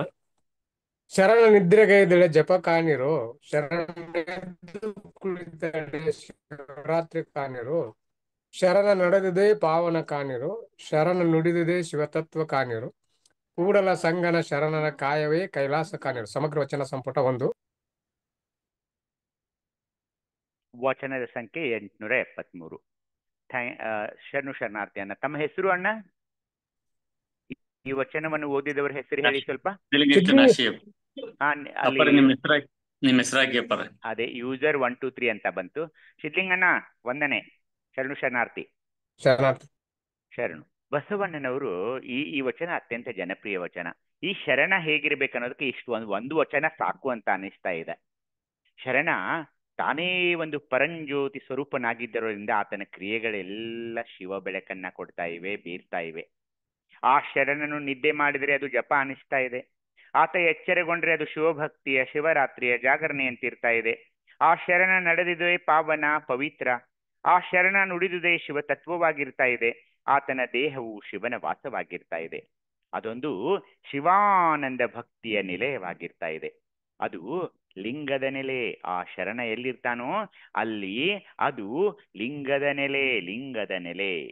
ಲಿಂಗ ಭಾವದಲ್ಲಿ ಸಂಪೂರ್ಣನಾಗಿ ಶರಣನು ತನ್ಮಯನಾಗಿರೋದ್ರಿಂದ ಅದನ್ನು ಬಿಟ್ಟು ಬೇರೆ ಏನನ್ನು ಆತನಲ್ಲಿ ಕಾಣಲು ಆಗೋದೂ ಇಲ್ಲ, ಅದು ಸಾಧ್ಯವೂ ಇಲ್ಲ. ಹೀಗೆ ಅತಿ ಸರಳವಾಗಿ ಸುಂದರವಾಗಿ ಗುರುದೇವರು ಶರಣನ ಸ್ವರೂಪವನ್ನ ಬಣ್ಣಿಸ್ತಾ ಇದ್ದಾರೆ. ಶರಣನು ಕ್ರಿಯೆಗೈದರೂ ಆ ಕ್ರಿಯೆಯ ಭಾವ ಅವನಿಗಿರೋದಿಲ್ಲ. ಸರ್ವವು ಶಿವನೆಂದೇ ಆತ ಬಗೀತಾ ಇದ್ದಾನೆ. ಅವನ ತನುವಿನಲ್ಲಿ ಶಿವನ ನಿರ್ಮಲ ಕಳೆ ತುಂಬಿದೆ. ಅವನ ವಚನದಲ್ಲಿ ಶಿವನ ನಾಮಸುದೆ ತುಂಬಿ ತುಳುಕ್ತಾ ಇದೆ. ಅವನ ಮನದಲ್ಲಿ ಶಿವನ ನೆನಹು ನೆಲೆಗೊಂಡಿದೆ. ಇಂತಹ ಶಿವಶರಣನಿಗೆ ಇಹ ಪರ ಎಂಬುದಿರೋದಿಲ್ಲ. ವಿಶ್ವದ ಆದಿ ಮಧ್ಯ ಅಂತ್ಯಗಳಲ್ಲಿ ಪರಶಿವನೇ ನಿಂತಿರುವಾಗ ಈ ಶರಣನು ಯಜ್ಞಯಾಗಾದಿಗಳಂತಹ ಬೇರೆ ಯಾವುದೇ ಕರ್ಮಗಳನ್ನ ಮಾಡೋದಿಲ್ಲ, ನಂಬೋದಿಲ್ಲ. ಮಾಡಬಾರ್ದ್ರಿ, ಆದ್ರೂ ಕೂಡವೇ ಮಾಡ್ತಾನೇ ಇದ್ದಾರೆ. ಯಜ್ಞ ಯಾಜ್ಞಾದಿಗಳನ್ನ ನಾವು ಮಾಡಬಾರದು, ಏಕೆಂದ್ರೆ ಶರಣ ಅವುಗಳನ್ನು ಮೀರಿ ನಿಂತಿದ್ದಾನೆ. ಸತತ ಅಭ್ಯಾಸ, ಅತುಲ ಇಚ್ಛೆ, ಅವಧಾನ ಭಕ್ತಿ ಬೆಳೆದು ಬಂದಾಗ ಶರಣನ ಹೃದಯವು ವಿಶಾಲವೂ ನಿರ್ಮಲವೂ ಆಗುವುದು. ಆತ ಸದಾ ಶಿವನನ್ನೇ ಆಶ್ರಯಿಸಿ ನಿಜ ಶಾಂತಿಯನ್ನ ಪಡಿತಾ ಇದ್ದಾನೆ. ದೇಹವು ದೇವನಿಂದ ದೊರೆತ ಒಂದು ಪವಿತ್ರ ಸಾಧನ. ಅದನ್ನು ನೀವು ತಾವು ಒಪ್ಕೊಳ್ತೀರಿ ಕೂಡ. ಅದಕ್ಕೆ ಯುಕ್ತ ಆಹಾರ, ವಿಹಾರ, ನಿದ್ರೆಗಳಿಂದ ಕಾಪಾಡಿಕೊಳ್ಳಬೇಕು. ಇಷ್ಟಲಿಂಗ ಪೂಜೆಗೂ ಈ ದೇಹ ಅವಶ್ಯ. ಪರಮಾತ್ಮನಲ್ಲಿ ಅನನ್ಯ ಭಾವದಿಂದ ಶರಣನು ತನ್ನನ್ನ ಸಮರ್ಪಿಸಿಕೊಂಡು ತನ್ನ ಜೀವನವನ್ನ ಸಾರ್ಥಕಗೊಳಿಸ್ತಾ ಇದ್ದಾನೆ. ಸಚ್ಚಿದಾನಂದ ಸಾಗರವಾದ ಪರವಸ್ತುವಿನಲ್ಲಿ ಮನಮುಳುಗಿಸಿದ ಆ ಶರಣನ ಮಹಾತ್ಮೆ ಅಂತ ಏನ್ ಕರಿತಾ ಇದ್ದೀವಲ್ಲ, ಅದು ಅಪಾರ ಮಹತ್ವದ್ದಾಗಿದೆ. ಅನೇಕ ವಚನಗಳ ಮೂಲಕ ಶರಣ ಅಂದ್ರೆ ಏನು, ಯಾರಿಗೆ ಶರಣ ಅನ್ನಬೇಕು, ಎಲ್ರಿಗೂ ಶರಣ ಅಂತ ಅನ್ನೋಕ್ಕಾಗೋಲ್ಲ. ಶರಣು ಶರಣಾರ್ಥಿ ಅಂದಾಗ ಅದಕ್ಕೆ ಅಪಾರವಾದ ಒಂದು ಮಹತ್ವವಿದೆ, ಅರ್ಥವಿದೆ. ಎಲ್ರಿಗೂ ಶರಣು ಶರಣಾರ್ಥಿ ಅನ್ಬೇಕಾದ್ರೆ ಅವ್ರು ನಮ್ಗೆ ಎದುರುಗಿರೋರು ಸ್ವಲ್ಪ ಶರಣರಾಗಿರ್ಬೇಕಾಗಿರ್ತದೆ ಅಥವಾ ಶರಣೆಯಾಗಿರ್ಬೇಕಾಗಿರ್ತದೆ ಅನ್ನೋದನ್ನ ಈ ಶರಣ ಮಹಾತ್ಮೆ ಸ್ಥಳದಿಂದ ತಾವೆಲ್ಲ ಮನಗಂಡಿದ್ದೀರಾ ಅಂತ ಭಾವಿಸಿಕೊಂಡು ನಾನು ಇಲ್ಲಿಗೆ ನನ್ನ ವ್ಯಾಖ್ಯಾನವನ್ನು ನಿಲ್ಲಿಸ್ತಿದ್ದೀನಿ. ಮುಂದೆ ನಾವು ಪ್ರಸಾದ ಮಹಾತ್ಮೆ ಸ್ಥಳ, ಹಾಗೇನೆ ಮುಂದೆ ಆ ಕಾಯಾನುಗ್ರಹ ಸ್ಥಳ, ನಾವು ಲಿಂಗ ಸ್ಥಳಗಳಿಗೆ ಹೋಗೋರಿದ್ದೀವಿ. ಇನ್ನು ಒಂದೇ ಸ್ಥಳ ಉಳಿತಾ ಇದೆ, ಅದು ಪ್ರಸಾದ ಮಹಾತ್ಮೆ ಸ್ಥಳ ಅಂತ. ಇಲ್ಲಿಗೆ ನನ್ನ ವ್ಯಾಖ್ಯಾನವನ್ನ ನಾನು ನಿಲ್ಲಿಸ್ತೀನಿ. ಎಲ್ಲರಿಗೂ ಮತ್ತೊಮ್ಮೆ ಈ ಸದಾವಕಾಶಕ್ಕಾಗಿ ಶರಣು ಶರಣಾರ್ಥಿಗಳು.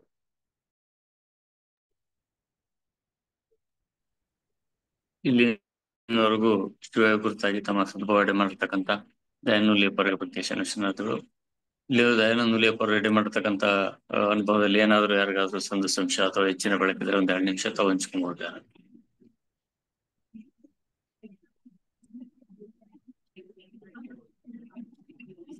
ಹಲೋ ಹೇಳ್ರಿಪ್ಪ, ಮಾತಾಡ್ರಪ್ಪ. ಹಲೋ ರಪ್ಪ, ಹೇಳ್ರಿಪ್ಪ, ಶಿವಪುರ ಮಾತಾಡಿ. ಶರಣಾರ್ಥಿ, ನಮ್ದೊಂದು ಅನಿಸಿಕೆ ಐತ್ರಿ. ಅದಕ್ಕ ಡಾಕ್ಟರ್ ದಯಾನಂದ ಹುಲಿ ಅವ್ರನ್ನ ಸ್ವಲ್ಪ ಕೇಳ್ಬೇಕಾಗಿತ್ರಿಪ್ಪ. ಹೇಳ್ರಿ. ಅದ ವಚನ ಸಂಪುಟ 640 ಅದರಾಗ ಒಂದು ಸಮಗ್ರವಾದ ಮಾಹಿತಿ ಅವ್ರ ನುಲಿಯಪ್ಪ ಅವ್ರು ಹೇಳಿದ್ರಪ್ಪ. ಆದ್ರ ಅದ ನನಗ ಕ್ಲಿಯರ್ ಸಿಕ್ಕೇ ಇಲ್ರಿ. ಅದಕ್ಕ ಒಂದ್ ಸ್ವಲ್ಪ ಪ್ಲೀಸ್ ನನಗೊಂದಿಟ್ಟು ಅದ್ರ ಬಗ್ಗೆ ಮತ್ತೊಮ್ಮೆ ನಮ್ಗೊಂದ್ ಸ್ವಲ್ಪ ಅದನ್ನ ಅನುವಾದ ಮಾಡಿಕೊಡ್ಬೇಕಾಗೈತ್ರಿ. ಅದಕ್ಕೆ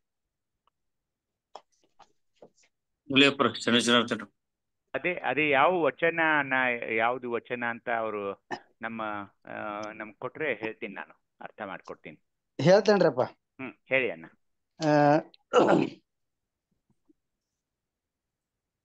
ಅದ್ರಿ ವಚನ ಸಂಪುಟ 6 ರೀ, 340 ಒಂದು ನುಡಿ ಹೇಳ್ತಾನ ನೋಡ್ರಿ. ಶಿವಪತನು ಅರಿದು ಲಿಂಗ ನಿಷ್ಠಿಂದ ಏಕೋ ಭಾವ ಬಲಿದು ಕರಿಗೊಂಡು ಗಣವೇದ್ಯವಾಗಿ ನಿಂದ ನಿಜವ ನಮ್ಮಿ ಸಚ್ಚಿದಾನಂದ ಸುಖಮಯವಾಗಿ ಮಾಯ ಕೆಟ್ಟು ಮರವೇ ಬಿಟ್ಟು ಮರಣವನ್ನಳಿಯಬೇಕು. ಇದಲ್ಲದೆ ಬಿಂದುವಿಂದ ಆದ ತ್ರಿಬದ್ಧ ಕ್ರಿಯೆಯೆಂದರಿದಡಿ ಬಾಹ್ಯ ಕ್ರಿಯೆಗಳೊಂದಿದಡಿ ಸುರಪಹರಿ ಮಿರಿಂಚಿಗಳಾದಡು ಮಾಯ ಕೆಡದು ಮರವೇ ಬಿಡದು ಮೃತ್ಯು ಒಗೆದು ಕಾಲನ ಬಾಯಿಗೆ ಕೆಡಹದೆ ಮಾನದಯ್ಯ ಇದ ಬಲ್ಯನಾಗಿ ನಾನೊಲ್ಲೆ ಸೌರಾಷ್ಟ್ರ ಸೋಮೇಶ್ವರ. ಇದು ದೊಡ್ಡ ಚಂದ ಬಸವಣ್ಣ ಐತ್ ನೋಡಿ. ನಿಮ್ಮ ಅನುವಾದ ಅದೇನವ್ರ ವಚನ ರೀ ಇದು ಮೋಸ್ಟ್ಲಿ ಅದೇನವ್ರ ವಚನ ನೀವು ಸೌರಾಷ್ಟ್ರ ಸೋಮೇಶ್ವರ ಅಂತೀರಿ. ಸೌರಾಷ್ಟ್ರ ಸೋಮೇಶ್ವರ ಆರ್ರಿ ವಚನ ಸಂಪುಟ 6 340 ಅದು ಅದೇನವ್ರ ವಚನ ಅದು ತಾರಕಾಕೃತಿ ದಂಡಕಾಕೃತಿ ಕುಂಡ್ಲಾಕೃತಿ ಅರ್ಧಚಂದ್ರಾಕೃತಿ ದರ್ಪಣಾಕೃತಿ ಜ್ಯೋತಿರ್ಮಯಾಕೃತಿ ಅಂತ ಐತಿ ನೋಡ್ರಿಪ್ಪ.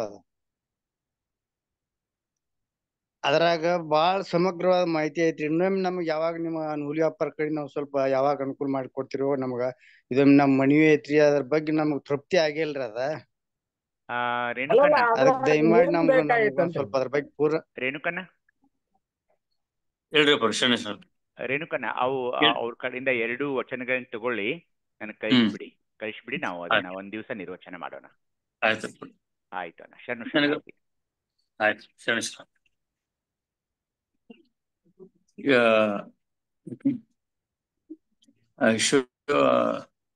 ಶಿವಪರ ಶರಣಶರಣಾರ್ಥಿ ನನಗೊಂದು ವಚನದ ಮೊದಲನೇ ಲೈನ್ ಕಳ್ಸಿರಪ್ಪರ. ಈಗ ನಾವು ಕಳಿಸ್ತೇನ್ರಿಪ್ಪ. ನನ್ನ ನಂಬರ್ ಇದೆಯಲ್ರಪ್ಪ, ನನ್ನ ನಂಬರ್ಗೆ ಕಳಿಸಿ, ಫಾರ್ವರ್ಡ್ ಮಾಡ್ತೇನೆ. ಪೂರ್ತಿ ವಚನ ಡೌನ್ಲೋಡ್ ಮಾಡಿ ಕಳಿಸ್ತೀನಿ ಅವ್ರಿಗೆ. ಅಪ್ಪಾರ ಹೊರಗಪ್ಪರ ನಿಮ್ ಕಡೆ ಹೇಳ್ರಿ. ನನ್ನ ನಂಬರ್ ಇದೆಯಲ್ರಪ್ಪ ನಿಮ್ಮ ಹತ್ರ? ಹೇಳ್ರಿಪ್ಪ. ಹೇಳ್ರಿಪ್ಪ. ಹಾ ಹೇಳ್ತಾರ, ಬರ್ಕೋರ್ ನಂಬರ್ ಬರ್ಕೋರಿ. ನನ್ನ ನಂಬರ್ ಇದೆಯಪ್ಪ ನಿಮ್ಮ ಹತ್ರ? ಇದ್ರಾಗ ತಗೋತೇನಲ್ರಿಪ್ಪ. ಇಲ್ಲ ಅದ್ರಲ್ಲಿ ತೊಗೊಳಕ್ ಆಗಲ್ರಪ್ಪ, ನಿಮ್ಗೆ ಸಿಗಲ್ಲ ಸಂದ. ನಾನು ಹೇಳಿದ್ದೀನಿ ಬರ್ಕೊಂಬಿಡಿ. ಹೇಳ್ರಿ. 988 988 68 ರೀ. ಹೌದು 68 2399 ಆಯ್ತು. ನನಗೆ ವಚನದ ಸಾಲುಗಳು ಕಳಿಸಿ, 2 ಲೈನು 2 ವಚನದ್ದು ಹುಡುಕಿ ಅಪ್ಪರ ಕಳಿಸ್ತೇನೆ. ಆಯ್ತು.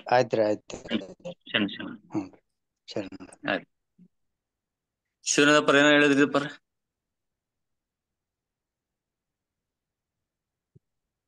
ಏನಿಲ್ಲ ಸರಿ. ನಾಳೆ ಅವರದಿದೆ ಅಂತ ನಾಳೆ ಅವರದು ಭಾರತಿ ಅವರಿಂದ ಸಂಕೀಲಗಳ ಕುರಿತಾಗಿ ಬರಡೆ ಮಾಡಲಿದ್ದಾರೆ. ಇಂದಿನ ನೂಲಿಯಪ್ಪ ರೆಡಿ ಮಾಡಿರ್ತಕ್ಕಂಥ ಅನುಭವದಲ್ಲಿ ಯಾವುದೇ ಪ್ರಶ್ನೆಗಳಿಲ್ಲ ಅಂತಾರೆ. ಇಲ್ಲಿಗೆ ಇಂದಿನ ಸ್ವಾನುಭವ ನಿಲಯ ಸದ್ಭಾವಗೋಷ್ಠಿಗೆ ಸಂಪನ್ನಗೊಳಿಸೋಣ. ತಂದೆ ನೀನು, ತಾಯಿ ನೀನು, ಬಂಧು ನೀನು, ಬಳಗ ನೀನು, ನನಗೆ ನೀನಲ್ಲದೆ ಮತ್ತಾರಿಲ್ಲವೇ ಕೂಡಲ ಸಂಗಮದೇವ. ಹಾಲಲ್ಲದು ನೀರಲ್ಲದು ನಿಮ್ಮಯ ಧರ್ಮ. ಶರಣಸತಿ ಲಿಂಗಪತಿ. ಜಯ ಗುರು ಬಸವೇಶ. ಸರ್ವರಿಗೂ ಭಕ್ತಿಯ ಶರಣ ಶರಣಾರ್ಥಿಗಳು. ಜಯ ಬಸವ. ಶರಣ ಶರಣಾರ್ಥಿಗಳು. ಸರ್ವರಿಗೂ ಭಕ್ತಿಯ ಶರಣು ಶರಣಾರ್ಥಿಗಳು.